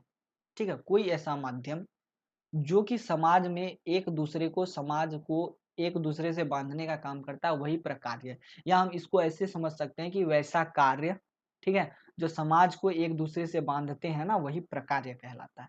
जैसे उच्चरित भाषा के प्रकार्य यहाँ पूछा गया, इसका मतलब यहाँ पर ये पूछा जा रहा है ना कि उच्चरित भाषा के क्या कार्य हैं, उच्चरित भाषा के माध्यम से है ना कैसे समाज को एक दूसरे में बांधा गया है, यही हमसे पूछा गया है। तो मैं आपको बताता हूँ। देखिए उच्चरित भाषा जो है ना, ये जन सामान्य की भाषा है। ठीक है, उच्चरित भाषा जन सामान्य की भाषा है। बच्चा जन्म लेता है ना, सबसे पहले उच्चारण करने ही सीखता है। बच्चा जन्म लेता है, सबसे पहले मौखिक रूप से संप्रेषण ही सीखता है। तो यह एक वैकल्पिक यथार्थ है कि उच्चरित भाषा जो है ना, यही समाज को बांधने का काम करती है। इतना क्लियर है? उच्चरित भाषा ने ही लिखित भाषा को जन्म दिया है, ये भी आप लोग जान लीजिए। अगर बच्चा बोलने को ही नहीं सीखेगा तो वो फिर लिखने को कैसे सीखेगा, ये समस्या है। तो उच्चरित भाषा ने ही लिखित भाषा को जन्म दिया है, ये भी समझ लीजिए आप। ठीक है, अब है उच्चरित भाषा जो है ना, क्या कहते हैं कि आत्मीयता का द्योतक होती है। अब इसका मतलब ये हुआ कि उच्चरित भाषा के माध्यम से ना कोई भी व्यक्ति अपने नेचुरल विचार, अपने प्राकृतिक विचारों को लोगों के सामने प्रकट कर सकता है। प्राकृतिक का मतलब है ना, जैसे मैं अभी आपसे बातें कर रहा हूँ, ये मेरी प्राकृतिक बातें हैं। इसमें मैं कोई और फेर उलट फेर नहीं कर रहा हूँ, मैं एकदम व्याकरण को एकदम साइड करके चल रहा हूँ। मेरे दिल में जो आ रहा है वो मैं बोलते जा रहा हूँ। तो यही क्या ना, मेरी आत्मीयता को बता रहा है। तो उच्चरित भाषा है ना, मेरी आप समूह की आत्मीयता को बताता है, ये आपकी आत्मीयता का द्योतक है। लेकिन अगर लिखित भाषा की बात करें, इसमें बहुत सारे व्याकरण की सीमाएं होती है। आपको वही लिखना होता है जो आवश्यक है, अनावश्यक बातें तो आप कर ही नहीं सकते। लेकिन उच्चरित भाषा में ऐसा कर सकते हैं, जैसे कि बीच बीच में मैं कभी थोड़ा बहुत कॉमेडी कर दिया करता हूँ। ठीक है, अब उच्चरित भाषा का प्रयोग है ना किसी भी संदर्भ में हो सकता है, अनौपचारिक और औपचारिक दोनों ही संदर्भों में हो सकता है। औपचारिक संदर्भ का मतलब, अगर आप किसी दफ्तर में गए हुए हैं तो आप औपचारिक संदर्भ में प्रयोग करेंगे उच्चरित भाषा का। औपचारिक और अनौपचारिक बताने की आवश्यकता नहीं है, मैं पहले ही आप लोगों को बता चुका हूँ। औपचारिक का मतलब क्या है, फॉर्मली बात करेंगे, आदर स्वरूप बात करेंगे। ठीक है, अनौपचारिकता का मतलब घर में जो बातें कर रहे हैं वही है उच्चरित भाषा। अनौपचारिक तौर पर बातें कर रहे हैं, जो दिल किया बोले जा रहे हैं। ठीक है, उच्चरित भाषा में विकल्पन की तुलना अधिक होती है लिखित भाषा की तुलना में। उच्चरित भाषा में विकल्पन जो है ना वो ज्यादा होता है लिखित भाषा की तुलना में। उदाहरण के लिए मान लेते हैं, तुम कैसे हो, मैंने ये शब्द, ये वाक्य कहा, ठीक है, फिर मैं बोलूंगा हाँ जी तुम कैसे हो।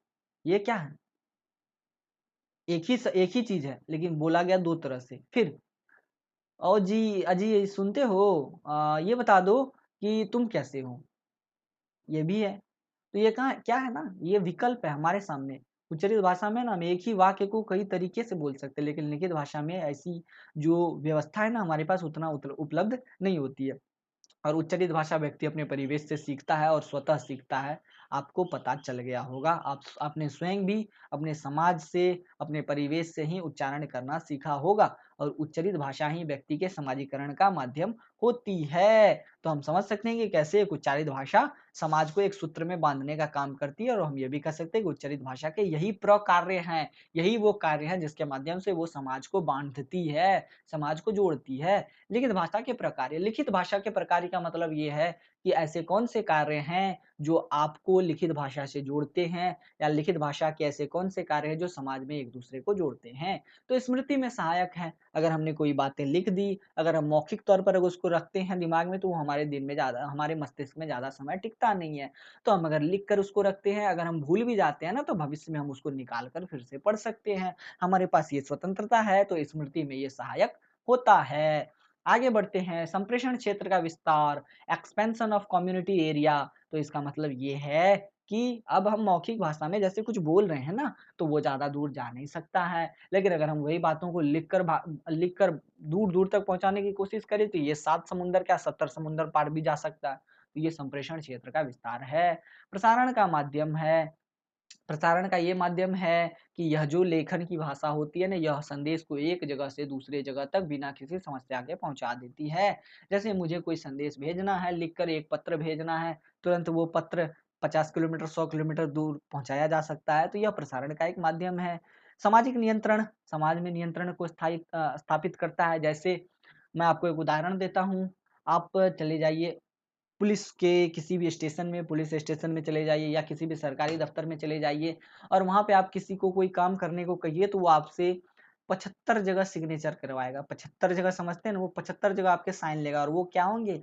पेपर होंगे। वो पेपर पे आपसे साइन लेगा और पेपर पे कुछ बातें लिखी हुई होती है और वो बातें हैं ना आपके फ़ायदे के लिए और आपको बाँधने के लिए एक तरह से लिखी गई होती है। अब जैसे ऐसा है कि आप किसी अब एक एग्ज़ाम्पल ले लेते हैं।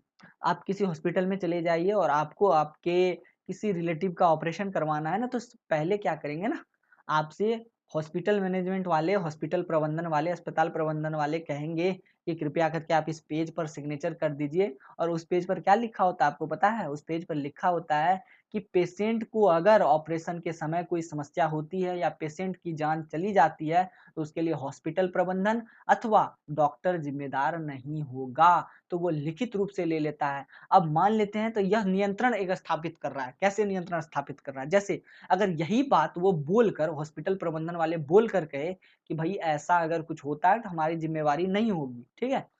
अब मान लीजिए कि दुर्भाग्य से कुछ हो जाता है तो आप क्या करेंगे हॉस्पिटल में तोड़-फोड़ करेंगे, ठीक है? अब हॉस्पिटल में तोड़-फोड़ करेंगे, तो अब हॉस्पिटल वाला पुलिस स्टेशन को जाएगा तो हॉस्पिटल वाले के पास क्या सबूत रहेगा कि हाँ, इस बंदे ने कहा था कि अगर इस मतलब व्यक्ति को कोई समस्या या व्यक्ति की मौत हो जाती है तो हॉस्पिटल प्रबंधन ज़िम्मेदार नहीं होगा। क्या सबूत होगा हॉस्पिटल प्रबंधन वाले के पास? तो अगर उसके पास कोई लिखित सबूत होगा, तभी तो वो जो व्यक्ति उत्पात मचा रहा है उसको रोक सकता है। वो तुरंत हॉस्पिटल प्रबंधन वाले पुलिस स्टेशन जाएँगे और वो पेपर दिखाएँगे कि भैया देखिए, सर ये देखिए, इसने लिखा था कि अगर ऑपरेशन के समय पेशेंट को कुछ समस्या हो जाती है या पेशेंट डेथ डेथ कर जाता है, तो उसकी ज़िम्मेदारी हॉस्पिटल प्रबंधन की नहीं होगी। अगर वो पेपर वो दिखा देता है पुलिस स्टेशन में जाके तो पुलिस आएगी, उत्पात मचाने वाले व्यक्ति को लेके जाएगी।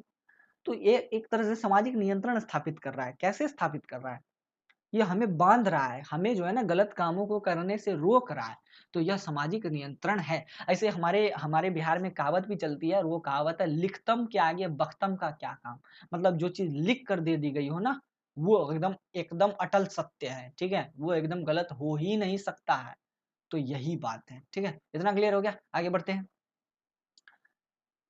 प्रतिक्रिया, ठीक है? प्रतिक्रिया का क्या मतलब होता है? जैसे मान लेते हैं कि यह जो है ना लिखित भाषा से इसका एक काम यह भी है कि यह प्रतिक्रिया को व्यक्त करता है। कैसे करता है? जैसे किसी व्यक्ति की वसीयत है, ठीक है? वसीयत पे लिखा गया कि हाँ, इस व्यक्ति को इसके बाप से, इसके पिताजी से 50 बीघा की संपत्ति प्राप्त हुई है, 50,000 करोड़ की संपत्ति प्राप्त हुई है। तो अब वो बंदा जिसके नाम से ये वसीयत बना है ना, तो वो अपने रिएक्शन में लिखेगा, ठीक है? ये संपत्ति मेरे नाम पे हुई और वो सिग्नेचर कर देगा। तो उस बंदे की प्रतिक्रिया यहाँ आ गई, इंटरेक्शन आ गया। अब निर्देश पुस्तिका आती है। निर्देश पुस्तिका आप बैंक में गए होंगे ना, तो बैंक में एक लेटर बॉक्स लगा रहता है, एक बॉक्स लगा रहता है, उसमें लिखा रहता है, कृपया अपनी समस्याएँ व सुझाव यहाँ पर भर दें। ठीक है? यहाँ पर लिख कर डाल दें। तो ये क्या है ना, आप लिख कर ही तो डालेंगे ना, तो अब मान लीजिए बोल के चले जाएगा, बॉक्स के पास जाइएगा, बोल दीजिएगा कि हाँ इस बैंक के कर्मचारी अच्छे नहीं है, तो क्या फायदा रहा? अब उसको कौन सुनने वाला? वो बॉक्स सुनता है क्या? वो बॉक्स रिकॉर्ड करेगा क्या? बिल्कुल नहीं करेगा। तो प्रतिक्रिया जो आप व्यक्त कर रहे हैं ना, वो कैसे कर रहे हैं? लिखित माध्यम में व्यक्त कर रहे हैं, बात खत्म। आगे सौंदर्यीकरण शास्त्र है, इस पर डिस्कशन करने की कोई आवश्यकता है नहीं, ठीक है। आगे देखते हैं, लिखित भाषा पर उच्चरित भाषा का प्रभाव, ये वाला थोड़ा टॉपिक अच्छा है। सबसे पहला है वर्णनात्मक शब्दों या पदबंधों का प्रयोग। जैसे मान लेते हैं कि यहाँ पर कहने की कोशिश की जा रही है कि जो लिखित भाषा है ना, उस पर उच्चरित भाषा का क्या प्रभाव है वो बताइए। अब मान लेते हैं वर्णनात्मक शब्दों या पदबंधों का प्रयोग, जैसे कि मैं रो रहा हूँ, बार बार रोऊंगा, तो कितना रोऊंगा वो उच्चरित भाषा में, उच्चारण में दिखाया जा सकता है। मैंने 1 किलो रोया, मैं 2 किलो रोया, ऐसा तो नहीं बोला जा सकता है ना, ठीक है। तो उसको दिखाने के लिए मान लीजिए उसको लिखना है कि मैं रो रहा हूँ, ठीक है। मैं रो रहा हूँ, ठीक है। अब रो रहा हूँ, कितना रो रहा हूँ, अगर इसको दिखाना है तो मैं क्या करूँगा, एक आध शब्द एक्स्ट्रा ऐड करूँगा। मैं लिख दूँगा, मैं फूट-फूट कर रो रहा हूँ। फूट-फूट कर रोने का मतलब मैं बहुत ज़्यादा रो रहा हूँ, मतलब कंट्रोल से बाहर। या फिर आपसे ही कह दिया जाए कि वह रो रहा है, ठीक है। अब रो रहा है तो कितना रो रहा है भाई, ठीक है। कैसे पता चलेगा? तो वहाँ लिखा जाएगा वह फूट-फूट कर रो रहा है, वह या फिर वह ज़ोरों से रो रहा है। तो यहाँ पर क्या है ना, उच्चरित भाषा, उच्चारण की रोना उसको कोई लिख के दिखा सकता है क्या? नहीं दिखा सकता है ना। रोना, रो रहा है भई, वो तो फीलिंग्स है, वो तो भावना है, उसको दिखाने के लिए शब्दों का प्रयोग किया गया है। तो इस तरह से उच्चरित भाषा जो है ना, उसका प्रभाव है लिखित भाषा पर। कैसे है? लिख के दिखाया गया। किसको दिखाया गया? उच्चरित भाषा को दिखाया गया ना भई। जो उच्चारण की चीज़ें थी उसको लिख के दिखा दिया गया। तो ये क्या है ना, लिखित भाषा पर उच्चरित भाषा का प्रभाव हो गया। ठीक है? आगे देखते हैं। विराम चिन्हों का प्रयोग, जैसे कि हम बातें करते हैं, कभी मैं जोर से बोलता हूँ, कभी मैं शांति से बोलता हूँ, कभी मैं बिल्कुल रुक जाता हूँ। ये क्या है ना, उच्चरित भाषा है भाई। लेकिन इसको लेखन में कैसे दिखाएंगे हम, लिखित भाषा में कैसे दिखाएंगे? तो उसके लिए हम क्या करते हैं, कोमा का प्रयोग करते हैं, फुल स्टॉप का प्रयोग करते हैं, पूर्ण विराम, अर्ध विराम, ये वो अलग अलग चिन्हों का प्रयोग करते हैं। ये क्या है, विराम चिन्ह क्या है? मौखिक भाषा को ही सॉरी मौखिक भाषा को ही तो उच्चरित भाषा में दिखाने के प्रयास हो रही है। तो विराम चिन्हों का प्रयोग हम इसलिए करते हैं, बात खत्म। इतना क्लियर। वर्तनी में परिवर्तन, इसका एक सबसे अच्छा और सटीक एग्जांपल देता हूं मैं आप लोगों को, हंसी भी आएगी। आजकल बड़ा बड़ा ट्रेंड में चल रहा है, ठीक है। ये प्रेमी प्रेमिकाओं और ये गर्लफ्रेंड बॉयफ्रेंड लोग करते हैं। इंस्टा पे भी ट्रेंड है, मेरे बाबू ने थाना थाया। ये जो है ना, वर्तनी में परिवर्तन करके दिखाया गया है। अब वर्तनी में परिवर्तन क्यों किया गया वो भी मैं आप लोगों को बताता हूँ। अट्रैक्शन दिखाने के लिए, ठीक है। अब आप जो बोल रहे हैं, अब मान लेते हैं उसको लिख के दिखाना है, ठीक है। अब इसका सीधा मतलब होता है मेरे बाबू ने खाना खाया, तो ये कोई भी बोल देगा भाई मेरे बाबू ने खाना खाया, नॉर्मल है। अब उसी में थोड़ा बहुत वर्तन, अब मान लेते ये मौखिक था, ठीक है। अब इसको लिख के मैं दिखाना चाहता हूँ और मैं बताना चाहता हूँ कि मैं अपने प्रेम को जो है ना प्रदर्शित करना चाहता हूँ। तो मैं उसमें थोड़ा बहुत वर्तनी में परिवर्तन कर दूंगा। तो मैं बोल दूंगा, मैं लिख दूंगा मेरे बाबू ने थाना थाया। ये क्या है, वर्तनी में परिवर्तन करके लिखित भाषा में उच्चरित भाषा के प्रभाव को डालने की कोशिश की गई है। इतना क्लियर हुआ। यहाँ देखिए, यहाँ पर एक एग्जाम्पल भी दिया गया, ताता हम भी मलाई मक्खन खाएंगे। यहाँ मतलब है कि चाचा हम भी मलाई मक्खन खाएंगे, हम जुलूल खाएंगे, हम जरूर खाएंगे। तुमने तुमने तल्लू तो खिलाया, मतलब तुमने दल्लू हो सकता है शायद, तुमने दल्लू को खिलाया, तामिनी तो खिलाया, दामिनी को खिलाया, ठीक है। हम भी खाएंगे, हम भी खाएंगे। यह क्या है, वर्तनी में परिवर्तन करके उच्चरित भाषा के प्रभाव को दिखाया गया है लिखित भाषा पर, ठीक है। अब मोटे गाढ़े अक्षरों में लिखना, अब मान लेते हैं ऐसा है कि कोई एक एग्जाम्पल मैं आपको बताता हूँ। जैसे कि मैं आपको एक अच्छा सा सटीक एग्जाम्पल देता हूँ। हाँ, अबे गधे हो क्या, ऐसा, अबे गधे हो क्या, दिखता नहीं है, ऐसा एक एग्जांपल है, ठीक है। अब मान लिया जाए कि अबे गधे हो क्या, दिखता नहीं है। अब ये सिंपल में लिख दे तो इसका कोई मतलब नहीं रह जाएगा, ये लगेगा एक सामान्य सा वाक्य है। अब मान लीजिए उसमें उच्चरित भाषा के प्रभाव को दिखाना है कि अगर हम इसको ऐसे मतलब जोर से बोलेंगे तो कैसा फीलिंग आएगा। तो हम उसमें क्या करेंगे, दो चीज कर सकते हैं। पहला तो साइन ऑफ एक्सक्लामेशन, ठीक है, विस्मयादि बोधक चिन्ह लगा सकते हैं। दूसरा, उसको मोटे गाढ़े अक्षरों में लिख देंगे, अबे गधे हो क्या। तो ये वाला जो लाइन हम मोटा करेंगे ना, तो यहाँ पर हम उच्चरित भाषा के प्रभाव को दिखाएंगे लिखित भाषा के ऊपर। इतना क्लियर हो गया, मुझे लगता है एकदम क्लियर हो गया होगा। अब टंकित सामग्री में अंतराल या स्पेस छोड़ना या लिखना। कभी-कभी क्या होता है ना भाई, किसी को गुस्सा आता है, ठीक है? बहुत ज़ोरों का गुस्सा आता है। अब गुस्सा आता है ना, तो वो क्या करते हैं ना कि मान लिया जाए कि थरथराने लगते हैं, काँपने लगते हैं या फिर बोलते-बोलते चुप हो जाते हैं। एकदम ज़ोर से बोल रहे हैं, अचानक से चुप हो गए। अब उसको हमको लिखित भाषा में दिखाना है। अब कैसे दिखाएँगे? अब बोलते-बोलते चुप हो गया, तब बोलते-बोलते चुप हो गया तो जहाँ चुप हुआ तो वहाँ से डॉट, डॉट, डॉट, डॉट देना स्टार्ट कर देंगे। यही क्या है ना स्पेस छोड़ना, यही क्या है ना मौखिक भाषा या उच्चारित भाषा का प्रभाव दिखा रहा है लिखित भाषा पर। अब कभी-कभी वर्णों की पुनरावृत्ति भी होती है। अब जैसे कि किसी चीज़ को देखना है, बहुत समय तक देखना है, ठीक है? मतलब कि एकदम कुछ अचानक से हो गया, ठीक है? और हमें देखना है। ठीक है? तो अब उसमें है ना उच्चारित भाषा के प्रभाव को दिखाना है। उच्चारित भाषा का प्रभाव कैसे हो सकता है लिखित भाषा? जैसे कि सामने एक साँप आ गया, हम बोलते हैं, "अरे! देख, देख, देख, देख वहाँ साँप आया।" ठीक है? अब देख, देख, देख, देख साँप आया, तो यहाँ पर क्या है ना देख, देख, देख अब कितना कितना समय तक देखेंगे? अब उसकी तो कोई सीमा है नहीं, तो अब यहाँ पर है ना, वहाँ पर लिख के दिखाया जाएगा, देख, देख, देख। एक स्पेस दे करके दिया जाएगा, देख, देख, देख, देख साँप आया। तो यहाँ पर क्या है ना, वर्णों या तथा शब्दों की पुनरावृत्ति के माध्यम से क्या है ना उच्चरित भाषा के प्रभाव को दिखाया जा रहा है लिखित भाषा पर। इतना क्लियर? आगे बढ़ते हैं भई। आगे आगे जाओ, आगे आगे देख लेते हैं आगे क्या है। आंगिक भाषा और संप्रेषण, यह भी एक इम्पोर्टेंट टॉपिक है। आंगिक भाषा और संप्रेषण को कैसे दिखाया जा सकता है? देखिए दोस्तों, इसमें 3 मुख्य बातें हैं, हाव-भाव, ठीक है? आंगिक भाषा में 2 दिए गए हैं, एक है शारीरिक प्रतिक्रियाएँ, दूसरा है आपको क्या कहते हैं शायद होगा आप लोगों को शारीरिक स्थिति, 3 बातें दी गई हैं, तीनों को हम शॉर्ट में समझा देते हैं आपको। यहाँ पर है ना बहुत सारा ये थोड़ा कन्फ्यूजन वाला हो जाएगा अगर हम इसको ऐसे टॉपिक के हिसाब से देखें। अगर हाव-भाव की बात करें ना, तो ये है ना मतलब इसमें हमें ना ज़्यादा समय बोलने की आवश्यकता नहीं होती, ये हम अंग के माध्यम से कर सकते हैं, शरीर के अंग के माध्यम से। जैसे मान लिया जाए कि हम किसी मैच में जाते हैं, ठीक है? और मैच जीत जाते हैं, तो हम 2 उँगली दिखाते हैं, ऐसे करके। दिखाते हैं, आपने देखा भी होगा। तो ये 2 उँगली दिखाने का क्या मतलब है? ये हमारे हाव-भाव ही तो हैं। इसके माध्यम से हम ये कहना चाह रहे हैं कि भई हम तो जीत गए, ठीक है? इतना क्लियर? अब कभी-कभी होता है ना कि अब जैसे कि किसी को हमें हाँ कहना है, कोई बोलता है कि अरे तुम मेला चलोगे? तो हम हमें हाँ कहना तो अब मुँह से बोलने की इच्छा नहीं है ना, तो हम है ना सर हिला देते हैं। ऐसे-ऐसे करके मतलब ऊपर-नीचे करके अपना सर हिला देते हैं। तो ये हाव-भाव ही तो है। क्या है? और कुछ तो नहीं है ना? ये हाव-भाव ही तो है, जो कि बता रहा है कि हाँ, ये बंदा तैयार है। इतना क्लियर? समझ में आ गया? हाव-भाव क्या है? आंगिक चेष्टाएँ हैं, जिसके माध्यम से हम अपने विचारों का आदान-प्रदान करते हैं, ठीक है? और मैक्सिमम अधिकतर समय ये जो हाव-भाव की जो संप्रेषण हाव-भाव संबंधी जो संप्रेषण होता है ना, इसमें सिर्फ़ हाथ-पैर, शरीर हिलाए जाते हैं, मुख का प्रयोग बहुत कम किया जाता है। किसी-किसी परिस्थिति में मुख का भी प्रयोग होता है, ठीक है? इतना क्लियर? आगे बढ़ते हैं। हाव-भाव के प्रकार, अब हाव-भाव के क्या कार्य हैं? इतना क्लियर?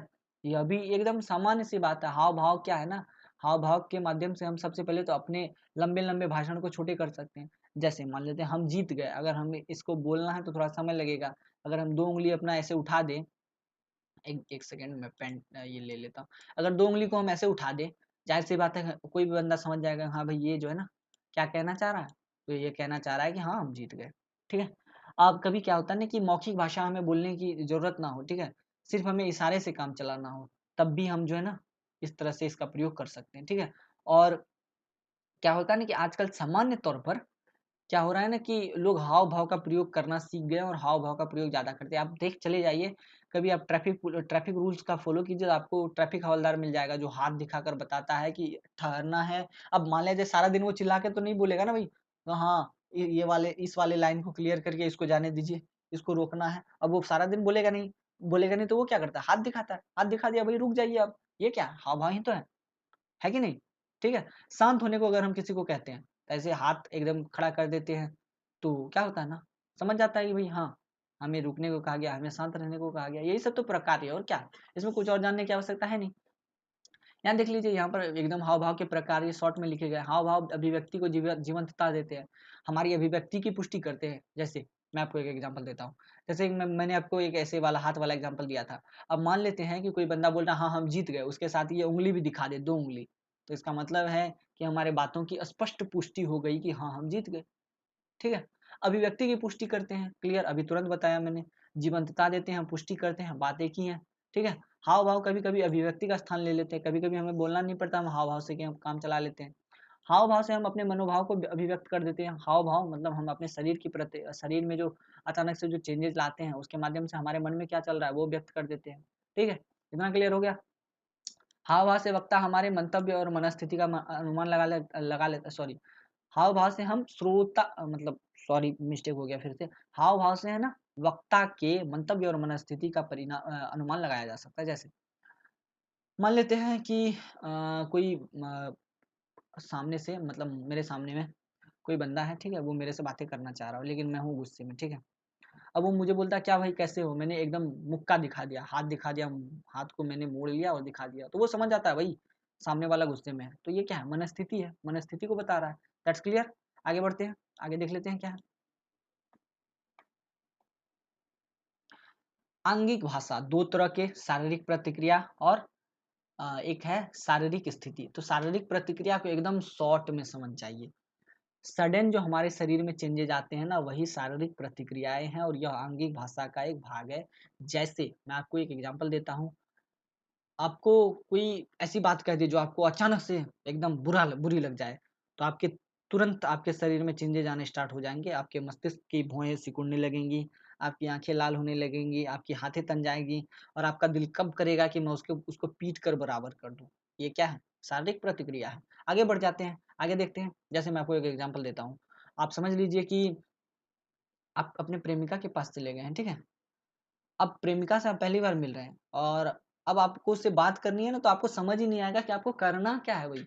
आप क्या बोलें उसको, आप शर्माएंगे, आप शर्म के मारे कुछ बोल नहीं पाएंगे। सेम यही कंडीशन प्रेमिका के साथ होता है। अगर आप गलती से उसको आई लव यू बोल बैठे, ठीक है, अब वो पहले शर्माएगी, उसको समझ में नहीं आएगा, वो क्या करेगी, अपनी आंखें छीपेगी, फिर इधर उधर देखेगी, भागने की कोशिश करेगी, शर्माएगी। ये क्या है, शारीरिक प्रतिक्रिया है, ठीक है। और ये अचानक होता है हमारे शरीर में हार्मोनल चेंजेस की वजह से, जो ये जो चेंज हार्मोनल जो चेंजेज होते हैं ना, उसकी वजह से ये चेंजेज आते हैं, ठीक है। हार्मोन, हिंदी तो मुझे याद नहीं आ रहा है शायद, हार्मोन हार्मोन अभी याद नहीं आ रहा दोस्तों, लेकिन अगले वीडियो में मैं बता दूंगा, सॉरी बता दूंगा, मुझे याद नहीं आ रहा है हार्मोन का क्या होता है हिंदी, भूल गया हूँ मैं, ठीक है, आगे बता दूंगा। तो अब ये तो समझ गए शारीरिक प्रतिक्रिया, शारीरिक स्थिति के बारे में समझ लेते हैं। जैसे मैं आपको एक एग्जांपल से समझाने की कोशिश करता हूँ। एक चीज और जान लीजिए, सबसे ऊपर में मैंने आपको बताया था शारीरिक प्रतिक्रिया। शारीरिक प्रतिक्रिया ना अचानक से होती है, लेकिन शारीरिक स्थितियां है ना हमारी धीरे धीरे परिवर्तित होती है। जैसे 10 लोगों की एक मीटिंग चल रही है, ठीक है, और मीटिंग 2 घंटे की होने वाली है, 2 घंटे की हो रही है। 1 घंटा तो हर व्यक्ति उसको ध्यान से सुनता है, ठीक है, लेकिन धीरे धीरे हर व्यक्ति बोर होने लगता है। बोर होने के बाद या तो वो माथे पे हाथ रख के सोचेगा या गाल पे हाथ रख के बैठा रहेगा। यही शारीरिक स्थिति है, ठीक है। अब इस शारीरिक स्थिति में क्या होगा, सामने जो रिप्रेजेंट कर रहा है, जो मीटिंग का वक्ता है, जो मीटिंग में बोल रहा है ना, वो समझ जाएगा कि भाई ये बंदा बोर हो गया, या जितने भी लोग हैं ना वो धीरे धीरे बोर हो रहे हैं। जैसे मैं अभी वीडियो बना रहा हूँ, ठीक है, मैं वीडियो आप लोगों से बात, मैं मतलब वीडियो में आपसे बातें कर रहा हूँ, ठीक है। अब मैं 1 घंटे की वीडियो बनाता हूँ, मुझे पक्का यकीन है कि आप लोग भी बोर हो जाते होंगे, ठीक है। 10 मिनट 15 मिनट देखते होंगे, उसके बाद इतने बोर हो जाते होंगे, या तो दिमाग भटक जाता होगा, ठीक है, या फिर अगर आप बैठे हैं तो सो जाते होंगे, लेट जाते होंगे, लेट के सुनने की कोशिश करते होंगे, या फिर आप बोलते होंगे भाई ये क्या पढ़ा रहा है, दिल पढ़ने की इच्छा नहीं हो रही है। आपके शरीर की स्थितियां चेंज होती हुई नजर आएंगी। तो ये अचानक से नहीं होता ना। अब 1 घंटे की वीडियो 10 मिनट तो लगातार देखेंगे, अच्छे से देखेंगे, हाँ अच्छे से देखना है, ऐसा सोच के कि हाँ अच्छे से देखना है, पूरा देखना है, एग्जाम में अच्छे से लिखना है, ठीक है। लेकिन धीरे धीरे बाद वो है ना, वो जो आपकी जो क्षमता होती है ना, वो जो आपकी क्यूरियोसिटी होती है ना, वो धीरे धीरे धीरे धीरे डाउन होने लगती है। तो आपके शारीरिक स्थितियों में चेंजेज आने लगता है। यही है शारीरिक स्थितियों से संबंधित संप्रेषण, ठीक है। तो क्लियर हो गया हाव भाव से संप्रेषण कैसे होता है, शारीरिक प्रतिक्रियाओं से संप्रेषण कैसे होता है, शारीरिक स्थितियों से संप्रेषण कैसे होता है, एकदम क्लियर। आगे बढ़ते हैं, आगे देखते हैं आगे क्या डिस्कशन हम लोगों को करना है।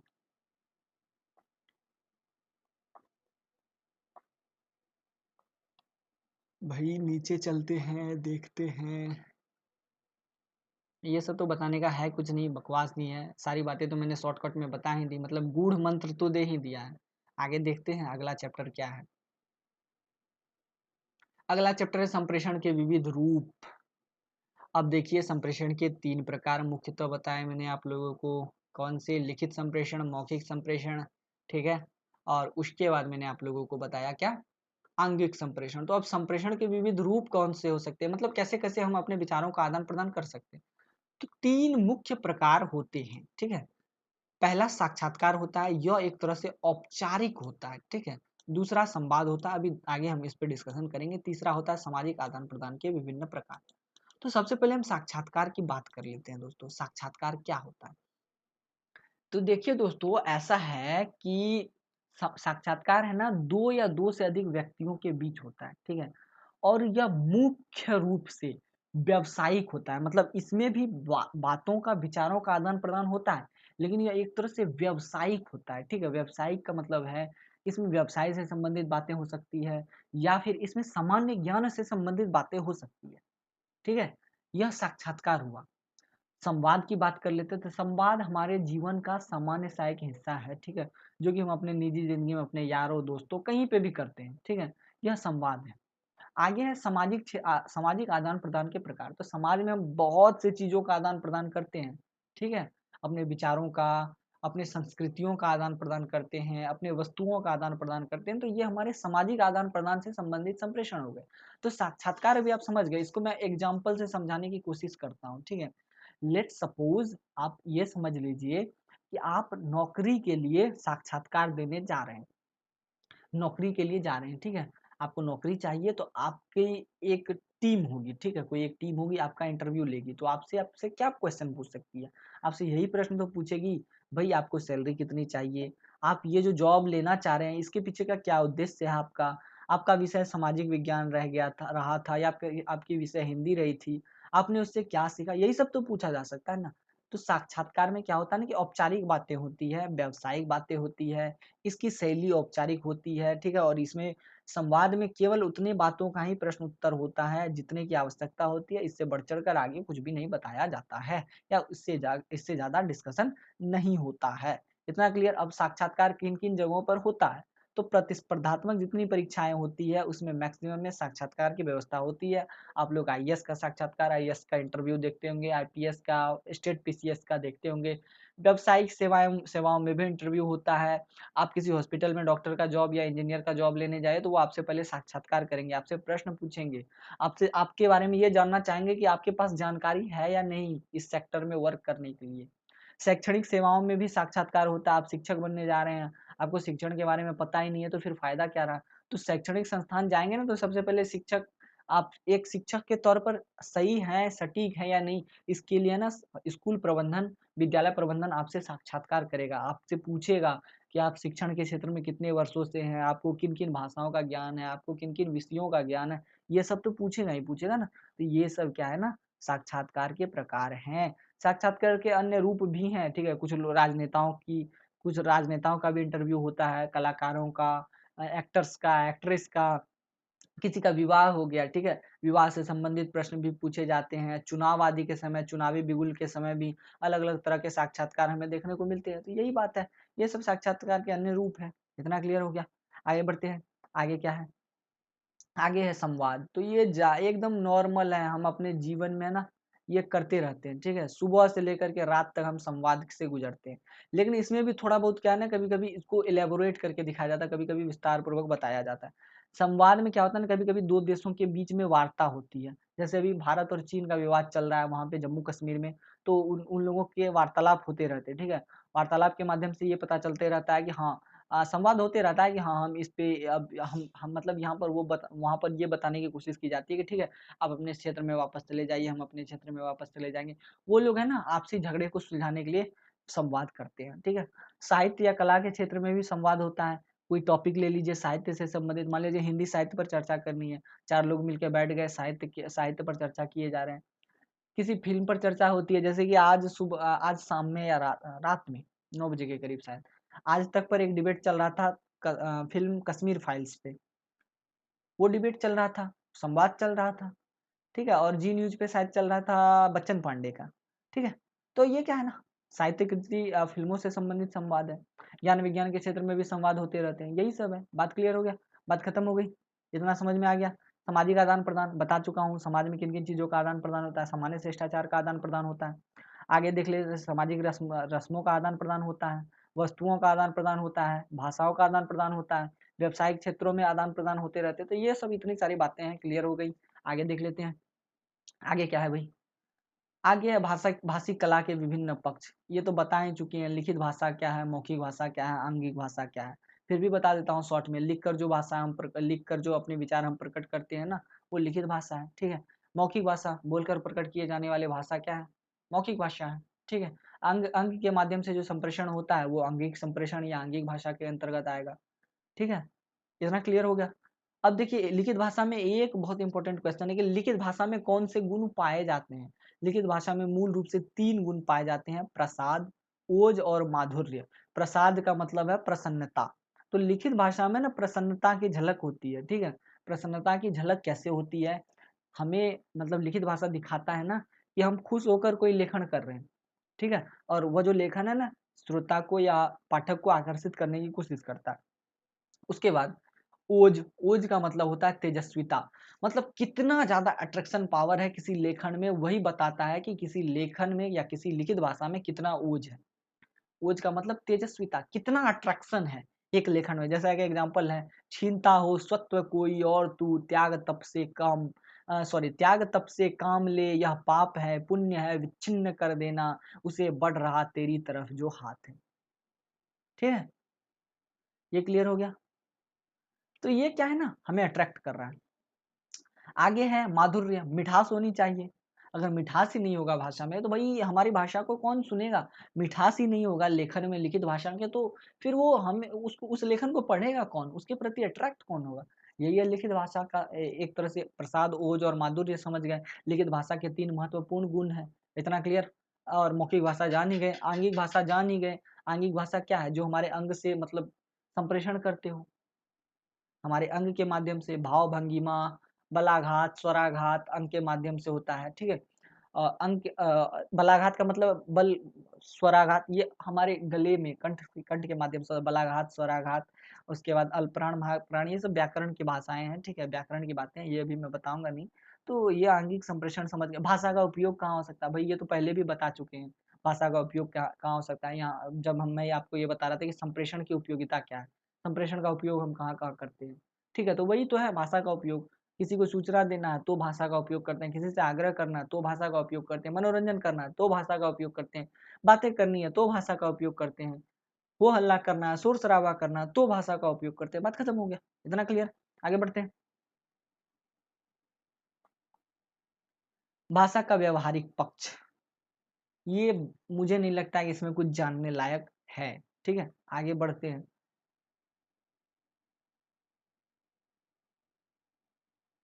खत्म, छोटा सा चैप्टर था, बकवास लगा मेरे को, मैंने छोड़ दिया, ठीक है।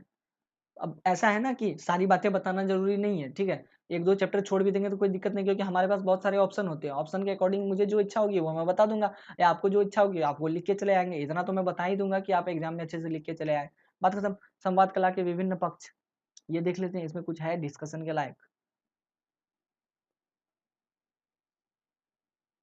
संवाद, हाँ, इसमें है ना, ये तो मैं बता चुका हूँ कि संवाद, अब ये है ना कि संवाद का स्वरूप और प्रकार क्या है, सब एक ही बात है, ठीक है। मैंने अभी तुरंत जहाँ पर साक्षात्कार में बता रहा था ना, वही मैंने आपको संवाद के बारे में बताया था। संवाद के बारे में यहाँ शॉर्ट में बता देता हूँ।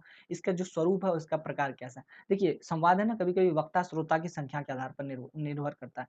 जब दो दोस्त बातें कर रहे हैं ना, तो ये व्यक्तिगत संवाद होगा, ठीक है। या 4 लोग मिलकर बातें कर रहे हैं तो ये सामूहिक संवाद होगा, ठीक है। इसमें वक्ता होगा, श्रोता होगा। अब समाज परिवेश और सामाजिक भूमिका के आधार पर भी संवाद होता है। अब देखिए, अब 4 दोस्तों में अगर आप सामाजिक मुद्दों पर बात कर रहे हैं तो वो अनौपचारिक होगा, ठीक है। अनौपचारिक का मतलब है कि आप दोस्त से कैसे बात करते हैं, कोई सामाजिक मुद्दा उठाएंगे, आप वैसे ही नॉर्मली बात करेंगे ना, जैसे आप घर में बात करते हैं। लेकिन अगर 4 बड़े लोग के सामने आपको संवाद करना है, 4 बड़े लोग हैं, बहुत बड़े लोग हैं, आपसे ओहदे में बड़े हैं, ठीक है। तो आप उससे औपचारिक संप्रेषण ही तो करेंगे, काफी प्रेम से उससे बातें करेंगे। आपके शब्द में तुम की बदबू नहीं आएगी, आपके शब्दों, आपके वाक्यों में आपकी खुशबू आएगी। आप बोलेंगे आप, मैं खुद बोल रहा हूँ आप, तो आप बोलेंगे क्या, आप कैसे हैं, हमारे समाज में ये घटनाएं घटित हो रही हैं, आप इस पे क्या राय विचार रखना चाहेंगे। लेकिन अगर आप दोस्तों से बात करेंगे तो आप बोलेंगे हमारे समाज में ये सब हो रहा है बे, ठीक है, तुम बताओ इस पे हमें क्या कदम उठाने चाहिए, तुम बताओ इस मुद्दे का क्या हल हो सकता है, ऐसे बोलेंगे आप। अनौपचारिक हो गया ये। लेकिन औपचारिकता में क्या होती है, एकदम माधुर्य होता है, मधु मधु मतलब मधुरपन होता है, मधुरता होती है। इतना क्लियर। अब बाकी नीचे एग्जांपल्स दिए गए हैं, आप लोग देख लीजिएगा, बताने की कोई आवश्यकता है नहीं। और नीचे शायद बकवास ही है। संवाद की संरचना ये सब तो छोटी मोटी बात है। संरचना में क्या होता है, संवाद जब होता है तो सबसे पहले अगर हम किसी औपचारिक संवाद कर रहे हैं तो पहले हम उसका अभिवादन करते हैं कि हाँ सर कैसे हैं, क्यों हैं, कितनी कितनी अच्छी तबीयत है या नहीं। फिर उसके बाद हम अपने मुद्दे पर आते हैं, संवाद करते हैं, फिर आज अंत में हम धन्यवाद ज्ञापन कर देते हैं। ठीक है, धन्यवाद सर, आपने हमारे साथ इतना समय कोऑपरेट किया, आपने हमारे लिए इतना समय दिया, इसके लिए आपका शुक्रिया। बात खत्म, इतना क्लियर हो गया। आगे बढ़ते हैं। आगे क्या है वही डिस्कशन को देख लूँ जरा। और ये सब तो कुछ है नहीं बताने के लायक, ये सब बकवास है।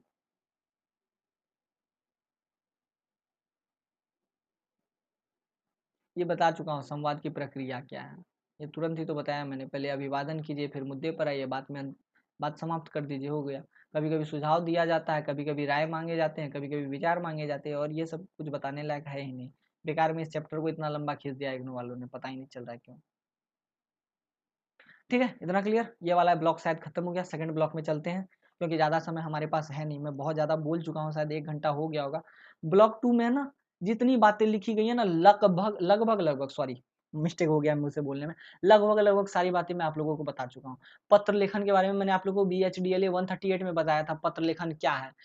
मौखिक भाषा को अगर हम अपने मौखिक विचारों को अगर हम लिखित स्वरूप में प्रकट कर रहे हैं ना, वही पत्र लेखन है। ठीक है, अगर मान लिया जाए कि मेरी तबीयत खराब है और ये मौखिक है, ठीक है। अब मेरी तबीयत खराब और 50 किलोमीटर दूर बैठे व्यक्ति को बताना है कि भाई मेरी तबीयत खराब है, तुम घर आ जाओ, ठीक है, तुम यहाँ आ जाओ। तुम आओगे तो मुझे ना, मुझे मदद मिलेगी थोड़ी, मुझे डॉक्टर के पास जाने में थोड़ी सुविधा हो जाएगी। अब मान लिया जब वो मुख से बोल दूंगा तो कोई फायदा तो नहीं रहेगा ना। अगर उसी चीज को लिख करके हम वहां तक भेज दें तो ये लेखन हो गया, पत्र लेखन हो गया, यही औपचारिक हो गया। इसकी विशेषता यही है ना कि इसमें है ना तात्कालिकता होनी चाहिए, ठीक है, स्पष्टता होनी चाहिए, ठीक है, छोटे से छोटे शब्दों वाक्यों का प्रयोग करके ज़्यादा से ज़्यादा बातें कह देनी है, यही है इसकी विशेषता। पत्र लेखन, संचार के लिए लेखन, ये सब बातें मैं आप लोगों को बता चुका हूँ, एकदम शॉर्ट में बताऊंगा, इससे ज़्यादा यहाँ बताने लायक कुछ है नहीं। ठीक है, पत्र लेखन, पत्र क्या है समझ गए होंगे आप लोग, पत्र लिखते भी होंगे। यहाँ पर पत्र लेखन औपचारिक औपचारिक पत्र की बात कही जा रही है। आप लोगों को पता भी होगा कि पत्र 2 प्रकार के होते हैं, अनौपचारिक पत्र, औपचारिक पत्र। अनौपचारिक पत्र हम वहाँ लिखते हैं जहाँ पर हम अपने निजी संबंधों को प्रगाढ़ करने की कोशिश करते हैं, हम अपने निजी संबंधों में सूचनाओं का आदान प्रदान करते हैं। जैसे मम्मी के पास पत्र लिखते हैं, पापा के पास पत्र लिखते हैं, भाई बंधु यार दोस्त इन सभी के पास हम पत्र लिखते हैं, तो वो अनौपचारिक पत्र के अंतर्गत आएगा। वो सामान्य सी भाषाओं वाला पत्र होता है, जो कि हम अपने सामान्य बोलचाल की भाषाओं में प्रयोग करते हैं। जो सामान्य हम बोलचाल की भाषा में जो प्रयोग करते हैं वही बातों को हम लिख देते हैं, वो अनौपचारिक पत्र के अंतर्गत आएगा। औपचारिक पत्र की बात कर ले तो इसमें है ना आदर सूचक शब्दों का प्रयोग किया जाता है और उसी के माध्यम से पत्र लिखे जाते हैं। पत्र का प्रयोजन क्या है, पत्र लेखन का प्रयोजन बता ही चुका हूँ मैं। पत्र लेखन का प्रयोजन उद्देश्य यही होगा कि अपनी सूचनाओं को अपने निजी संबंधों तक पहुंचाना, निजी संबंधी तक पहुंचाना, या फिर बड़े अधिकारी अफसर लोगों तक पहुंचाना, बात खत्म। यही है प्रयोजन। प्रकार तो 2 प्रकार होते हैं मुख्य रूप से, आपको पता ही होगा, औपचारिक और अनौपचारिक। अब औपचारिक पत्र में अलग अलग होते हैं, निजी पत्र होते हैं, पारिवारिक पत्र होते हैं, निमंत्रण पत्र होते हैं, आवेदन पत्र होते हैं। ठीक है, लेकिन अगर हम औपचारिक पत्र की बात करें तो इसमें होता है निमंत्रण पत्र। ये निमंत्रण पत्र भी कभी-कभी औपचारिक होता है, ठीक है? किसी बड़े लोगों को आप निमंत्रण दे रहे हैं तो वो औपचारिक के अंतर्गत आएगा। आवेदन लिख रहे हैं तो वो औपचारिक होगा। संपादक के नाम पत्र लिख रहे हैं, व्यावसायिक पत्र, सरकारी पत्र, अर्ध सरकारी पत्र, ये सब औपचारिक पत्र के अंतर्गत आएगा। मूल रूप से यहाँ दिया भी गया है कि उक्त सभी प्रकार के पत्रों को सामान्यतः 2 भागों में बाँटा गया, औपचारिक और अनौपचारिक, जो कि मैं पहले ही बता चुका हूँ। इतना क्लियर हो गया। औपचारिक भी बता चुका हूँ मैं। औपचारिक पत्र का नमूना यहाँ दिया गया है, अलग अलग तरह के औपचारिक पत्र है, संभवतः आपको पत्र लिखने भी आ सकता है पेपर में, तो आप लोग ये एग्जाम्पल देख लीजिएगा।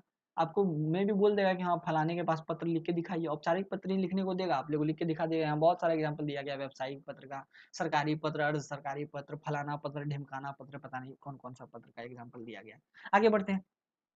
हाँ, यहाँ पर एक चीज़ मैं आपको बता देता हूँ, यहाँ पर संभवतः है ना आपसे कमेंट पूछ सकता है, मतलब आपको टिप्पणी करने के लिए कह सकता है कि निमंत्रण पत्र में अंतर बताइए, बधाई पत्र में और संवेदना पत्र में। तो निमंत्रण पत्र ये होता है ना दोस्तों, किसी को अगर आप कहीं आमंत्रित कर रहे हैं, बुला रहे हैं, ठीक है? तो वो निमंत्रण पत्र होता है। निमंत्रण पत्र में ऐसा है ना कि कोई प्रयोजन होता है, मान लीजिए आपके घर में कोई प्रयोजन है, आपको आपके किसी उद्देश्य की पूर्ति होनी है। मान लिया जाए कि आपकी शादी हो रही है, ठीक है? अब आपकी शादी हो रही है तो यह एक प्रयोजन है, ठीक है? यह एक कार्य है। अब आप शादी में, अब ऐसा तो नहीं कि अकेले शादी कर लेंगे, ऐसा तो नहीं है भाई भाग के शादी कर लेंगे, ऐसा भी नहीं है। तो आप क्या करेंगे, 10 लोगों को बुलाएँगे, अपनी खुशियों में उसको शामिल करने की कोशिश करेंगे, तो आप है ना उसको क्या देंगे, निमंत्रण पत्र देंगे। उसको आमंत्रित करेंगे कि श्रीमान आप आइए, आपका स्वागत है तो यह निमंत्रण पत्र हो गया। बधाई पत्र में ये होता है दोस्तों कि आपने मान लिया जाए, यह एक तरह से औपचारिक वाला पत्र होता है, कभी-कभी अनौपचारिक भी होता है, ठीक है? इसमें क्या होता है ना कि कोई उपलब्धि मिल जाती है किसी को, ठीक है? तो उपलब्धि की जो खुशियाँ हैं ना, उसको दिखाने के लिए मान लीजिए किसी को कोई उपलब्धि मिल गई, ठीक है? तो उससे कोई दूसरा बंदा खुश हो रहा है, ठीक है? तो वो अपनी खुशियों को व्यक्त करने के लिए है ना, नौकरी मिले हुए व्यक्ति को बधाई पत्र लिखता है। जैसे मान लेता हूँ, मैं भी यूट्यूब पे वीडियो बना रहा हूँ, कल को मेरे को 1 लाख सब्सक्राइबर हो जाएँगे यूट्यूब पे, ऐसी मैं कल्पना नहीं कर रहा हूँ, ठीक है? क्योंकि मुझे नहीं लगता कि 1 लाख के आंकड़े को मैं छू पाऊँगा, जब तक आप लोग सपोर्ट नहीं करेंगे तो मैं वहाँ पहुँच नहीं पाऊँगा। लेकिन अगर आप लोग पहुँच पाते हैं ना, तो मैं सॉरी, आप लोगों के सहयोग से अगर मैं वहाँ पहुँच पाता ना, तो मैं बहुत खुश होऊँगा, बहुत ज़्यादा खुश होऊँगा कि भई आप लोगों के सहयोग से मैं इतना तक पहुँच पाया। और यहाँ पर मैं एकदम बधाई का पात्र हो जाऊँगा। आप लोग भी मुझे मैसेज करेंगे, कमेंट करेंगे कि अच्छा है सर, आपने 1 लाख सब्सक्राइबर पार पार कर लिए। आप लोग कांग्रेचुलेशन करेंगे। तो ये बधाई हुआ, ठीक है? तो बधाई, क्योंकि किसी की सफलता पर अगर आप पत्र लिख रहे हैं ना, तो वो बधाई पत्र होगा। संवेदना पत्र, मान लेते हैं ऐसा है कि किसी के दुःख में है ना, कोई पत्र अगर लिखा जाए, किसी के दुःख को बाँटने के लिए अगर कोई पत्र लिखा जाए, तो वो संवेदना पत्र के अंतर्गत आएगा। जैसे किसी की मौत हो जाती है, तो मौत से अगर कोई दूसरा व्यक्ति एकदम शोक में चला गया है, तो उसके दुःख को बाँटने के लिए कोई एक व्यक्ति पत्र लिखेगा कि भई तुम रो मत, आगे बहुत सारी दुनिया है बची हुई, उसमें तुम्हें जीना है और अपने सपनों को पूरा करना है। ये संवेदना पत्र है। या फिर आपको 1 नंबर से आपकी नौकरी छूट जाती है, तो वो कोई दूसरा व्यक्ति, आपका दोस्त आपको संवेदना पत्र लिखेगा, बोलेगा भई एक आध नंबर से छूट गई तो क्या हो गया, अगला प्रयास करो, अगले प्रयास में सफल हो जाओगे और ये ऐसा नहीं है कि ज़िंदगी यहीं खत्म हो गई, आगे बढ़ते रहो। अब अभी मंजिल नहीं मिली है, सफ़र में हो तुम, आगे बढ़ते रहो और तुम्हें एक दिन मंजिल मिल जाएगी। तो ये संवेदना पत्र है। क्लियर हो गया? ये आपसे पूछा जा सकता था, वो मैंने आप लोगों को बता दिया। आगे बढ़ते हैं। आगे देखें भई, आगे कुछ है क्या देखने लायक? शायद 1 डेढ़ घंटे का वीडियो हो गया होगा। इतना लंबा वीडियो आप लोग देखना भी पसंद नहीं करेंगे, लेकिन मजबूरी है दोस्तों, क्लियर करना तो पड़ेगा ना। संचार के लिए लेखन, BHDS 184 जब मैं आप लोगों को बता रहा था, उस ब्लॉक का डिस्कशन कर रहा था, तो मैंने आप लोगों को बताया था कि दूर संचार का क्या माध्यम है, दूर संचार क्या है, यही सब बातें हैं इसमें। इसमें बताने लायक कुछ नहीं है, फिर भी मैं शॉर्टकट में बता देता हूँ। देखिए दोस्तों, जनसंचार के बहुत से माध्यम हैं, जिसमें से पहला है लिखित माध्यम, दूसरा है मुद्रित माध्यम। लिखित और मुद्रित सॉरी एक ही होता है, ठीक है? लिखित माध्यम, लिखित या मुद्रित माध्यम, ठीक है? मौखिक माध्यम, उसके बाद आंगिक माध्यम, इंटरनेट मीडिया, बहुत से हैं, ठीक है? बहुत से माध्यम हैं जो कि नीचे दिए गए हैं, लेकिन हमें मुख्य पर चर्चा करनी है, वो मैं आप लोगों को थोड़ा बहुत बता देता हूँ। मुद्रित माध्यम, इसमें क्या है ना, संचार का मतलब क्या होता है? मैंने आप लोगों को उस दिन भी बताया था BHDS 184 के डिस्कशन में, फिर भी मैं बता देता हूँ शॉर्टकट में। सूचनाओं का आदान-प्रदान, एक जगह से दूसरी जगह सूचनाओं का आदान-प्रदान, व्यक्ति के विचारों का आदान-प्रदान, वस्तु का आदान-प्रदान संचार है, ठीक है? यहाँ पर है कि संचार क्या था टॉपिक वही, चैप्टर का क्या नाम था वो तो मैं भूल ही गया। माफ़ी चाहता हूँ, शायद जनसंचार के माध्यम था। हाँ, संचार के लिए लेखन, संचार का यहाँ सीधा-सीधा मतलब है ना, सूचनाओं के आदान-प्रदान के लिए आप कौन-कौन से लेखन कर सकते हैं, ठीक है? इसी पर डिस्कशन करना है। आगे चलते हैं, देखिए मुद्रित माध्यम, समाचार पत्र, समाचार पत्र जो आपके घर आता है वो क्या है? मुद्रित माध्यम है। उसके माध्यम से आपको क्या पता चलता है? समाज में मौजूद जो घटनाएँ घटित घटित हो रही हैं। तो यह क्या है? संचार का माध्यम है, मुद्रित माध्यम। मैगज़ीन, मंथली मैगज़ीन जो आप पढ़ते हैं, मासिक पत्रिका, मुद्रित माध्यम है, जिसके माध्यम से आपको आस-पास घटित हो रही सूचनाओं का पता चलता है। श्रव्य माध्यम, आप रेडियो सुनते हैं, श्रव्य माध्यम है कि नहीं? रिकॉर्डर से आप कुछ सुन लेते हैं, श्रव्य माध्यम है। यह क्या है? संचार का माध्यम है। इससे आपको सूचनाओं का पता चलता है, क्लियर हो गया। इसमें ज़्यादा कुछ है नहीं। दृश्य माध्यम, देख कर जो जो हमें पता चलता है, दृश्य माध्यम में आप टेलीविज़न ले लीजिए। टेलीविज़न में आप नाटक देखते हैं, चित्र देखते हैं, मूर्तिकला, वास्तुकला ये सब देखते हैं, फलाना-ढिमकाना देखते हैं, न्यूज़ देखते हैं, सीरियल देखते हैं, धारावाहिक देखते हैं, वेब सीरीज़ देखते हैं, अलग-अलग बहुत सारी चीज़ें हैं। तो ये क्या है? दृश्य माध्यम है संचार के। सूचनाओं का आदान-प्रदान हो रहा है या विचारों का आदान-प्रदान हो रहा है, संप्रेषण हो रहा है। यही है, बात खत्म। इतना क्लियर हो गया? आगे देखते हैं। जनसंचार यही है, जो ऊपर संचार की भाषा थी वही जनसंचार है, इसमें क्या डिस्कस करना? ये बेकार सी है, इसमें क्या ही डिस्कस करना, सब कुछ डिस्कस कर चुके हैं हम लोग। इस पे क्या ही डिस्कस करना, चलते हैं आगे। इससे क्वेश्चन पूछेगा भी नहीं संभवतः, अगर पूछ भी देगा तो आप लोग बता देंगे, ठीक है? कोई इसमें बहुत ज़्यादा गुण मंत्र वाला प्रश्न है नहीं।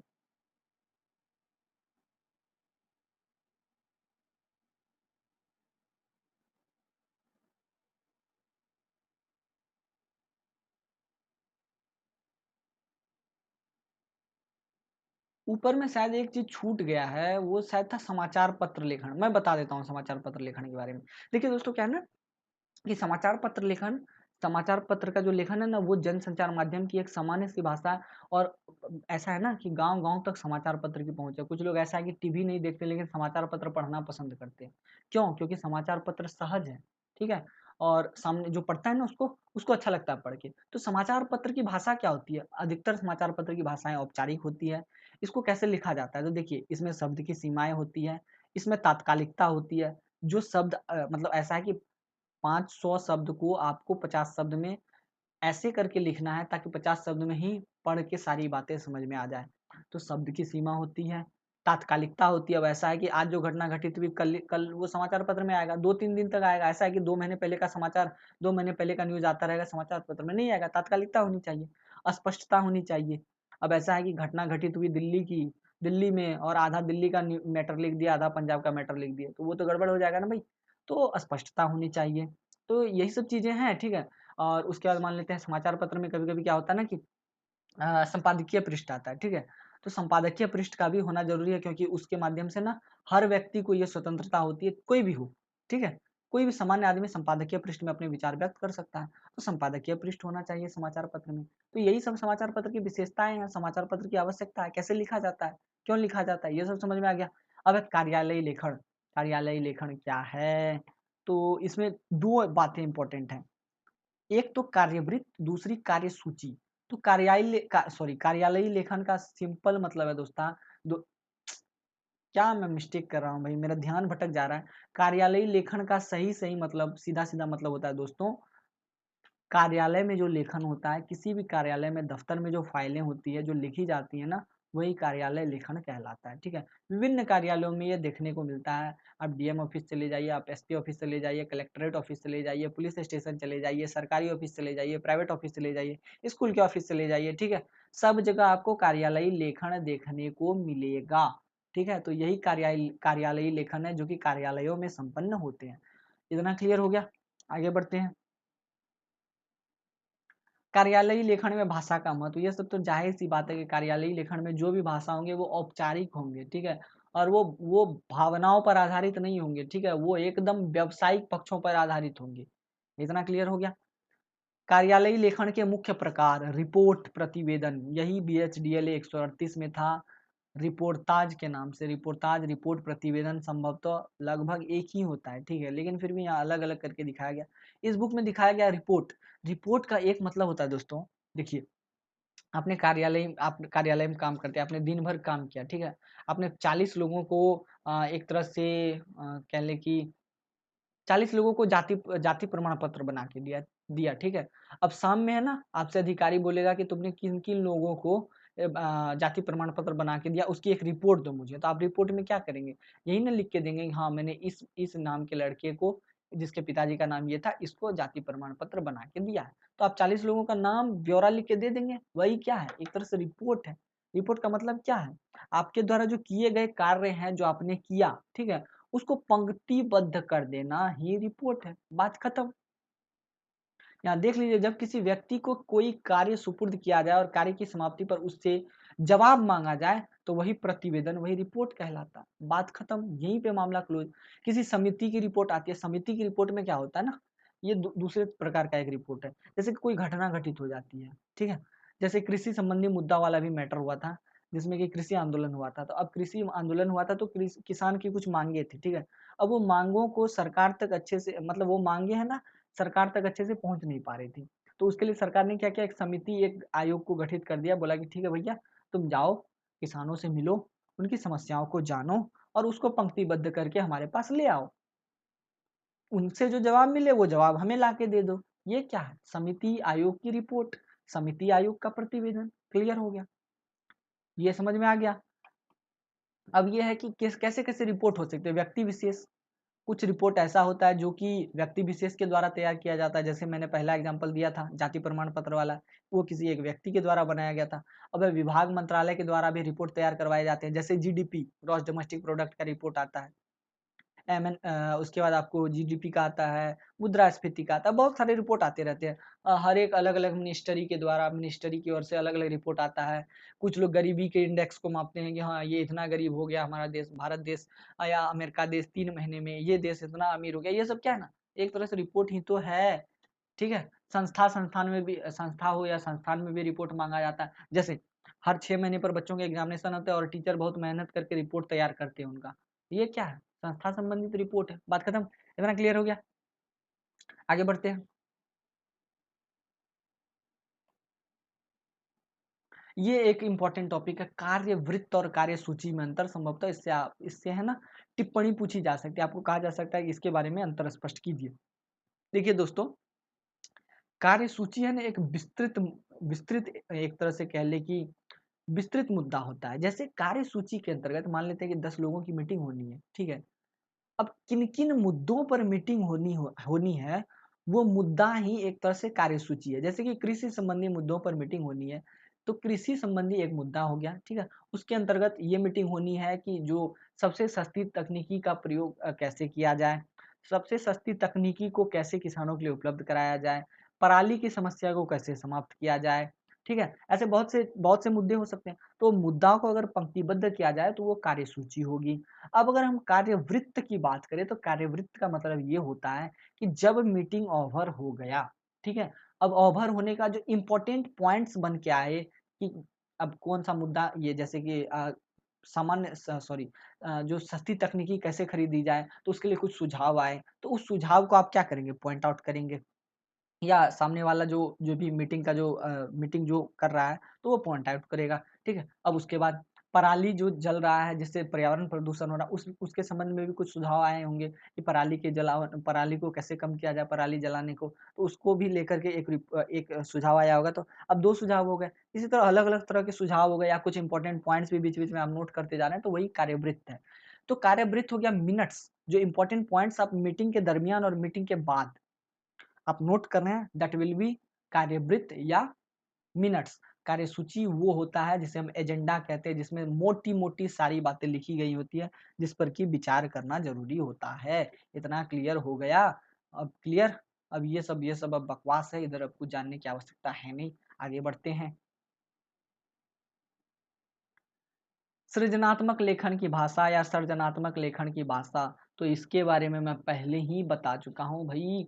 अब कि आप लोग देख लीजिएगा, निबंध, कहानी और उसके बाद जीवनी, यात्रा वृत्तांत, आत्मकथा, संस्मरण, रेखाचित्र, ये सब मैं बीएचडीएलए 138 में बता चुका हूँ। वही चीज़ें यहाँ पर दी गई हैं, ठीक है?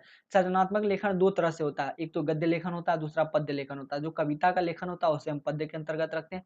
उसके अलावा मैक्सिमम जितने लेखन होते हैं वो गद्य के अंतर्गत आते हैं। इतना जान गए। अब गद्य लेखन में क्या सब आता है? गद्य लेखन में कहानी, उसके बाद नाटक, उपन्यास, उसके बाद निबंध, उसके बाद आत्मकथा, संस्मरण, रेखाचित्र, जीवनी, ये सब क्या है ना गद्य के अंतर्गत आएगा। इतना क्लियर हो गया या नहीं हुआ? अब इतना जान गए। अब इसमें किस तरह की भाषा का प्रयोग होता है वो सब मैं आप लोगों को बता चुका हूँ बीएचडीएलए 138 के सेकंड नंबर सीरीज में सब कुछ बताया मैंने। पत्र क्या है, जीवनी क्या है, यात्रा वृत्तांत क्या है, इसकी विशेषता क्या है, उसके बाद संस्मरण, रेखाचित्र, आत्मकथा सब बता चुका हूँ। यहाँ बताऊँगा मैं बिल्कुल नहीं, ठीक है?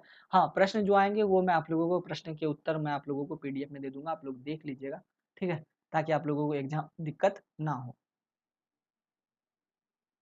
जो लोग मैं आप लोगों को एक बात और कहता हूँ, जिन लोगों ने नहीं देखा है बीएचडीएलए 138 की सीरीज़, तो वो एक काम कीजिएगा बीएचडीएलए 138 की पूरी सीरीज़ नहीं देखिएगा, मैं उनसे रिक्वेस्ट भी नहीं कर रहा हूँ। केवल सेकंड सीरीज़ देखिएगा, सेकंड सीरीज़ में सारी बातें बताई है मैंने। निबंध कैसे लिखते हैं, उसकी भाषा क्या है, उसकी विशेषता क्या है, डायरी कैसे लिखते हैं, उसकी भाषा क्या है, उसकी विशेषता क्या है, आत्मकथा कैसे लिखते हैं, उसकी भाषा क्या है, उसकी विशेषता क्या है, संस्मरण कैसे लिखते हैं, उसकी भाषा विशेषता क्या है, सब बताया मैंने। वो आप लोग देख लीजिएगा। और वहाँ से देखने के बाद मुझे नहीं लगता कि आपको फिर एकदम यहाँ पे डिस्कशन करने की आवश्यकता होगी। यहाँ पर वैयक्तिक लेखन की भाषा जो खुद से लिखते हैं ना, उसी भाषा को हम लोग वैयक्तिक लेखन की भाषा कहते हैं। ठीक है? अब उसमें लिखते हैं क्या-क्या? व्यक्तिगत लेखन में क्या-क्या लिखते हैं? आत्मकथा लिखते हैं, जिसके बारे में मैंने आप लोगों को बताया था। आत्मकथा क्या होता है? जीवन के किसी भी समय में, चाहे प्रारंभिक समय में, मध्य समय में या अंत समय में, अपने वो उन मतलब उस जीवन को लोगों के सामने पेश करना, जो कि लोगों को आकर्षित करे।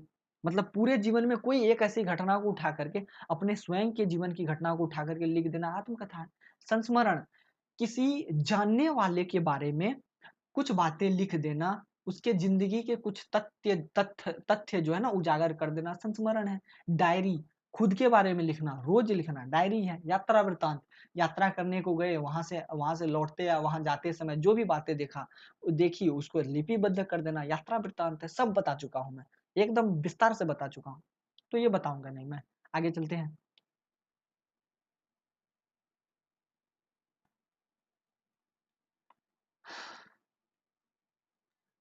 प्यास लग गई है, पानी पीने की आवश्यकता है, लेकिन मजबूरी है कि मैं पानी पी नहीं सकता हूँ। ठीक है? चलिए आगे बढ़ते हैं, देखते हैं आगे क्या है। भाषण के लिए लेखन, कोई आवश्यकता नहीं है इसको बताने की, ठीक है? इकाई 12 संभवतः ये अंतिम पार्ट है, देखते हैं नीचे करके इसको। इसको मैं ज़रा हटा दूँ, यहाँ ला के देखूँ ज़रा। हाँ भाई, ये अंतिम ही है, ये खत्म हो गया। तो 11 चैप्टर मैंने आप लोगों को टोटल बता दिए, सारी बातें आप लोग समझ गए होंगे, मैं आशा करता हूँ, ठीक है? अगर फिर भी किसी को कोई कमी अथवा त्रुटि लग रही हो तो आप लोग कमेंट कीजिएगा, मैं कमेंट में बता दूंगा कि क्या किसका क्या मतलब है, ठीक है?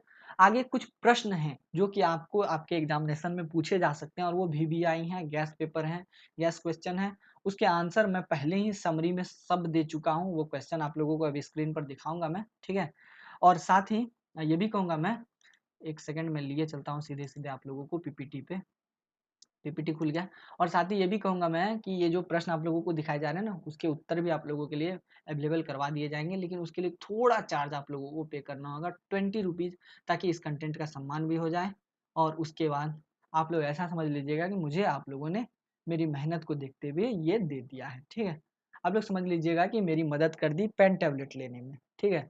क्योंकि मैं चाहता हूँ कि अगला जो आप लोगों का एग्ज़ामिनेशन हो, तब तक मेरे हाथ में एक पेन टैबलेट हो, और उस पेन टैबलेट के माध्यम से मैं एकदम स्पष्ट, एकदम लाइव वीडियो में सारी चीज़ें एकदम क्लियरली बता सकूँ। मुझे कोई दिक्कत ना हो, मुझे बार-बार ये स्लाइड, ये झंझट मुझे ना हो, और मुझे इतनी सारी परेशानियों का सामना नहीं करना पड़े। अगर एक पेन टैबलेट हो जाएगा तो मैं आपको इग्नू के अलावा भी बहुत सारी बातें बताऊँगा, बहुत सारी जानकारियाँ दूँगा। अलग-अलग इम्पोर्टेंट टॉपिक्स बताऊँगा। इग्नू ही एक सीमित क्षेत्र नहीं है, इसके अलावा बहुत सारे ऐसे ज्ञान है, जिसे हमें अर्जन करने की आवश्यकता है, तो वो मैं आप लोगों को बताऊँगा, ठीक है? तो फिलहाल आगे बढ़ते हैं। अब है यहाँ आप लोगों को स्क्रीन पर दिख गया होगा, F5 करके मैं इसको थोड़ा-सा वो कर देता हूँ, कंप्लीट की स्क्रीन पे ला देता हूँ, ठीक है? इसको मैं थोड़ा अब पैक कर देता हूँ, ये वाला, अरे भई ये पैक क्यों नहीं, हाँ, ये पैक हो गया। अब हम इसका पेन टेबल, इसमें जो मौजूद है ना पेन, उसका यूज़ करेंगे। BHDLA 137 आप लोगों को दिख गया होगा, हिंदी भाषा संप्रेषण कौशल बाय मोहनीश आर्यन। अब ये है पहले चैप्टर का प्रश्न, संप्रेषण क्या है? बता चुका हूँ मैं आप लोगों को, विचारों का आदान-प्रदान संप्रेषण है। एकदम इसके विविध प्रकार, 3 प्रकार बता चुका हूँ, लिखित, मौखिक और आंगिक। अन्य भी प्रकार होते हैं, उस पर चर्चा हमें करनी नहीं है। लिखित, मौखिक और आंगिक लिख देंगे, इतना पर्याप्त है। संप्रेषण का प्रयोजन क्या है, उद्देश्य क्या है, पहले ही बता चुका हूँ। व्यक्तिगत ज़रूरतों की पूर्ति, समाज में सूचनाओं का आदान-प्रदान, उसके बाद खाने-पीने, अपने अपने मतलब जीने हेतु जो चीज़ें आवश्यक हैं, उसकी पूर्ति हेतु हम संप्रेषण करते हैं। संप्रेषण की प्रक्रिया क्या है, बता चुका हूँ मैं। संप्रेषण कैसे करते हैं? संप्रेषण की प्रक्रिया मैंने बताया ना, एक संदेशकर्ता होता है, फिर उसके बाद संदेश होता है, फिर प्राप्तकर्ता होता है, माध्यम तो बता तो चुका हूँ मैं, क्या दिक्कत है? सफल संप्रेषण बता चुका हूँ मैं। सफल संप्रेषण क्या है? जैसे मैं आपसे बातें कर रहा हूँ, सफल संप्रेषण है। बोलने का BHDLA 137 पे डिस्कशन करने का कर दूँगा मैं, BHDS 144 पे, BHDE 144, फिर फ़ायदा क्या रहा? कोई फ़ायदा नहीं रहा, तो वो सफल संप्रेषण नहीं होगा। मैं सफल संप्रेषण बता दिया हूँ मैंने, मतलब मैंने सफल संप्रेषण को बता दिया है, ठीक है? उसके बाद कौन-कौन से अवरोध हमें देखने को मिलते हैं, मैं बता चुका हूँ। शब्दों के माध्यम से अवरोध देखने को मिलते हैं, सुनना, बोलना, सुनना इससे भी अवरोध होता है, बोलने से भी अवरोध होता है। कभी-कभी माथा डिस्टर्ब, मतलब माथा एकदम स्थिर नहीं रहता, उससे भी अवरोध उत्पन्न हो जाता है। और भी बहुत सारी बातें हैं, वो मैं सब बता चुका हूँ आप लोगों को, बताने की आवश्यकता नहीं है। अगले चैप्टर को देख लेते हैं। उच्चरित भाषा और लिखित भाषा में भेद बताइए, बता चुका हूँ, एकदम अच्छे से बता चुका हूँ, ठीक है? अगर यही इसी पे ये क्वेश्चन पूछ दे कि उच्चरित संप्रेषण या मौखिक और लिखित संप्रेषण में भेद बताइए, तो एकदम सेम बात लिखनी है जो आप उच्चरित भाषा और लिखित भाषा के लिए लिखेंगे। उच्चरित भाषा और लिखित भाषा की जगह पर आप सिर्फ कर देंगे मौखिक संप्रेषण और लिखित संप्रेषण, उसके अलावा सारी बातें सेम रहेंगी, ठीक है। या फिर अगर आपसे पूछ ले उच्चरित भाषा और लिखित भाषा की विशेषता बतलाइए, तो अंतर लिख देंगे तो विशेषता हो जाएगी। या फिर आपसे पूछ ले कि मौखिक और लिखित संप्रेषण की विशेषता बताएं, आप अंतर लिख देंगे, आपका काम हो जाएगा। लिखित और मौखिक भाषा के प्रकार्य बताएं, तो मैंने आपको बता दिया प्रकार्य का क्या मतलब होता है। ऐसा कोई भी व्यवस्था, ऐसा कोई भी कार्य जिसके माध्यम से समाज को दूसरे समाज से, एक व्यक्ति को दूसरे व्यक्ति से बांधा जा सकता है, वही प्रकार्य है। तो लिखित भाषा के प्रकार्य क्या है, वो क्या करता है ना, हमारे संस्मरण में सहायक होता है। वो क्या करता है, लिखित भाषा क्या करता है, अपने लेखन के माध्यम से एक ही बात को 7 समुंदर, 70 समुंदर, 700 समुंदर पार तक पहुंचा सकता है। मौखिक भाषा के प्रकार क्या है, बता चुका हूं मैं। समाज को जोड़ता है, क्योंकि समाज में मनुष्य सबसे पहले मौखिक भाषा ही तो सीखता है, बोलना ही तो सीखता है। बता चुका हूं मैं, डिस्कशन की आवश्यकता है नहीं। एकदम डिटेल वाला आंसर मैं आप लोगों को पीडीएफ में अवेलेबल करवा दूंगा, केवल 20 रुपए लगेंगे, उससे ज्यादा नहीं लगेगा। आप लोग पेमेंट कीजिएगा, आप लोगों को सारी चीजें अवेलेबल करवा के दे दी जाएंगे। अन्यथा वीडियो देख लीजिए, वीडियो ही इनफ है, इतना काफी है जितना मैंने बताया है, ठीक है। बताने से भी आपके काम चल जाएंगे। फिर भी अगर चाहिए किसी को तो वो मैं दे दूंगा। लिखित भाषा पर उच्चरित भाषा का प्रभाव बता चुका हूँ मैं, एकदम बता चुका हूँ। कभी कभी क्या होता है, शब्दों का प्रभाव होता है, जैसे मैंने आपको बताया फूट फूट कर रोया, ये भी बताया मैंने। कोमा हाइफन इन सब का प्रयोग करके भी हम उच्चरित भाषा के प्रभाव को लिखित भाषा पर दिखाते हैं, दिखाते हैं है या नहीं दिखाते। या फिर कभी कभी देख देख देख देख शब्दों को गैप करके दिखाते हैं उच्चरित भाषा के प्रभाव को लिखित भाषा पर। क्लियर है, आगे बढ़ते हैं। अगला है आंगिक भाषा या आंगिक संप्रेषण को समझाइए, इसके सभी रूपों की व्याख्या कीजिए। तो आंगिक भाषा बता चुका हूँ, शरीर के माध्यम से अगर कोई भाषा का अगर कुछ संप्रेषण होता है तो वो आंगिक भाषा संप्रेषण कहलाएगा या आंगिक संप्रेषण कहलाएगा। अगर स्वर में घात होता है, स्वर मतलब मैं जो बोल रहा हूँ, कभी जोर से बोल रहा हूँ, कभी धीरे बोल रहा हूँ, स्वराघात, स्वर में एकदम जोर देना, नीचे करना, ये क्या है, आंगिक भाषा है।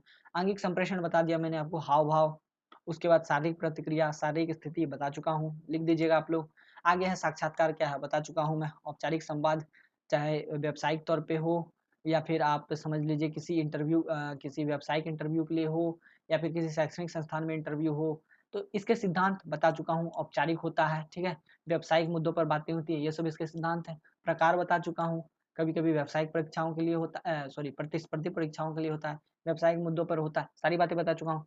संवाद क्या है, सामान्य जिंदगी में जो हम बातें करते हैं संवाद है। उपयोगिता बता चुका हूँ, अगर संवाद नहीं करेंगे तो फिर दिक्कत होगा, क्योंकि हम सुबह जगते हैं और रात को सोते तक सारा समय हम संवाद में बिताते हैं, यही इसकी उपयोगिता है। संरचना बता चुका हूँ मैं, शुरुआत करते हैं हेलो हाय से, फिर मुद्दे पर आते हैं, फिर टाटा बाय बाय करके समाप्त कर देते हैं। क्लियर हो गया, आगे है लिखित भाषा में कितने गुण पाए जाते हैं, बता चुका हूँ मैं। ओज, प्रसाद और माधुर्य बता चुका हूँ, विस्तार पूर्वक बताना है वो भी बता चुका हूँ। भाषा के उपयोग को विस्तार पूर्वक समझाइए, बता चुका हूँ। निजी जरूरतों की पूर्ति होती है, मनोरंजन होता है, ठीक है, आवश्यकताओं की पूर्ति होती है, विचारों का आदान प्रदान होता है, समाज को बांधने की कोशिश की जाती है, यही है भाषा के उपयोग। क्लियर हो गया, आगे है पत्र लेखन क्या है, बता चुका हूँ। BHDLA 138 के सीरीज में भी बताया, BHDLA 137 के भी सीरीज में मैं लगभग बता चुका हूँ। औपचारिक पत्र के बारे में बता चुका हूँ। व्यावसायिक पत्र होता है, निमंत्रण पत्र होता है, बधाई पत्र होता है, अर्ध सरकारी पत्र होते हैं, संपादक के पास पत्र होता है, ये सब औपचारिक पत्रों के उदाहरण है और इसको समझाना है। समझाने की आवश्यकता क्या है, औपचारिक पत्र में औपचारिक भाषाओं का प्रयोग होता है, फॉर्मल भाषाएं होती है, उतनी बातों का ही उल्लेख होता है जितने की हमें आवश्यकता होती है, यही सब है। निमंत्रण पत्र, बधाई पत्र, संवेदना पत्र पर टिप्पणी लिखिए, बता चुका हूँ मैं। कार्यालयीय लेखन क्या है, कार्यालय में होने वाले लेखन, ये भी बता चुका हूँ। कार्य सूची और कार्य वृत्त में अंतर, ये भी बता चुका हूँ। रिपोर्ट क्या है, विस्तार पूर्वक समझाइए, ये भी बता चुका हूँ। रिपोर्ट क्या है, किसी कार्यालय में कोई घटना हुई या कोई काम हुआ, उसके बाद अंतिम में जो सार निकल कर आया वही रिपोर्ट कहलाएगा, बता चुका हूँ, कोई दिक्कत नहीं है। आगे है सृजनात्मक लेखन के विविध रूपों का उल्लेख कीजिए। दिक्कत क्या है, सृजनात्मक लेखन या सृजनात्मक लेखन मूलतः दो तरह के, गद्य और पद्य। पद्य में कविताएं लिखी जाती है, गद्य में कविता, कहानी, आत्मकथा, संस्मरण, रेखाचित्र, जीवनी, डायरी, फलाना ढिमकाना सब लिखा जाता है। सबके बारे में थोड़ा थोड़ा लिख दीजिएगा, नंबर मिल जाएगा। क्लियर हो गया। वैयक्तिक लेखन की भाषा है, जो खुद से लिखते हैं, चाहे अपने बारे में लिखे चाहे दूसरे परिचित के बारे में लिखे, व्यक्तिगत लेखन की भाषा है या व्यक्तिगत लेखन है। विविध विधाएं इसकी कौन सी, आत्मकथा, संस्मरण, रेखाचित्र, यात्रा वृत्तांत, ये सब क्या है, व्यक्तिगत लेखन है कि नहीं। क्लियर हो गया, आगे बढ़ते हैं। थैंक्स फॉर वाचिंग, मतलब वीडियो समाप्त होने वाला है, सारे स्लाइड्स खत्म, पूरा बुक खत्म, पूरा चैप्टर खत्म, पूरा डिस्कशन खत्म, पूरे क्वेश्चंस देख लिए आप लोगों ने। अब मैं उम्मीद करता हूँ कि आप लोगों के एग्जामिनेशन अच्छे जाएंगे, ठीक है। फिर मिलते हैं नेक्स्ट वीडियो में। Till then tata bye bye, take care. अगर इस वीडियो में कोई गलती अथवा त्रुटि हो तो आप लोग कमेंट सेक्शन में जरूर मेंशन कीजिएगा। लास्ट में मैं इतना कहना चाहूँगा कि इसमें जितने भी प्रश्न हैं, अगर इसके आंसर आप लोगों को चाहिए तो कल 12 बजे के बाद आप लोग मैसेज कीजिएगा, व्हाट्सएप कीजिए, या फिर कल 12 बजे के बाद वेबसाइट पे अपलोड कर दी जाएगी। वेबसाइट से जाकर के आप लोग परचेज कर लीजिएगा, इंस्टा मुझे से परचेज कर लीजिएगा। अगर किसी को कोई दिक्कत हो, कोई त्रुटि हो तो वो कमेंट करके बताइएगा, मैं उसकी समस्याओं का समाधान कर दूंगा। फिर मिलते हैं नेक्स्ट वीडियो में। Till then tata bye bye, take care.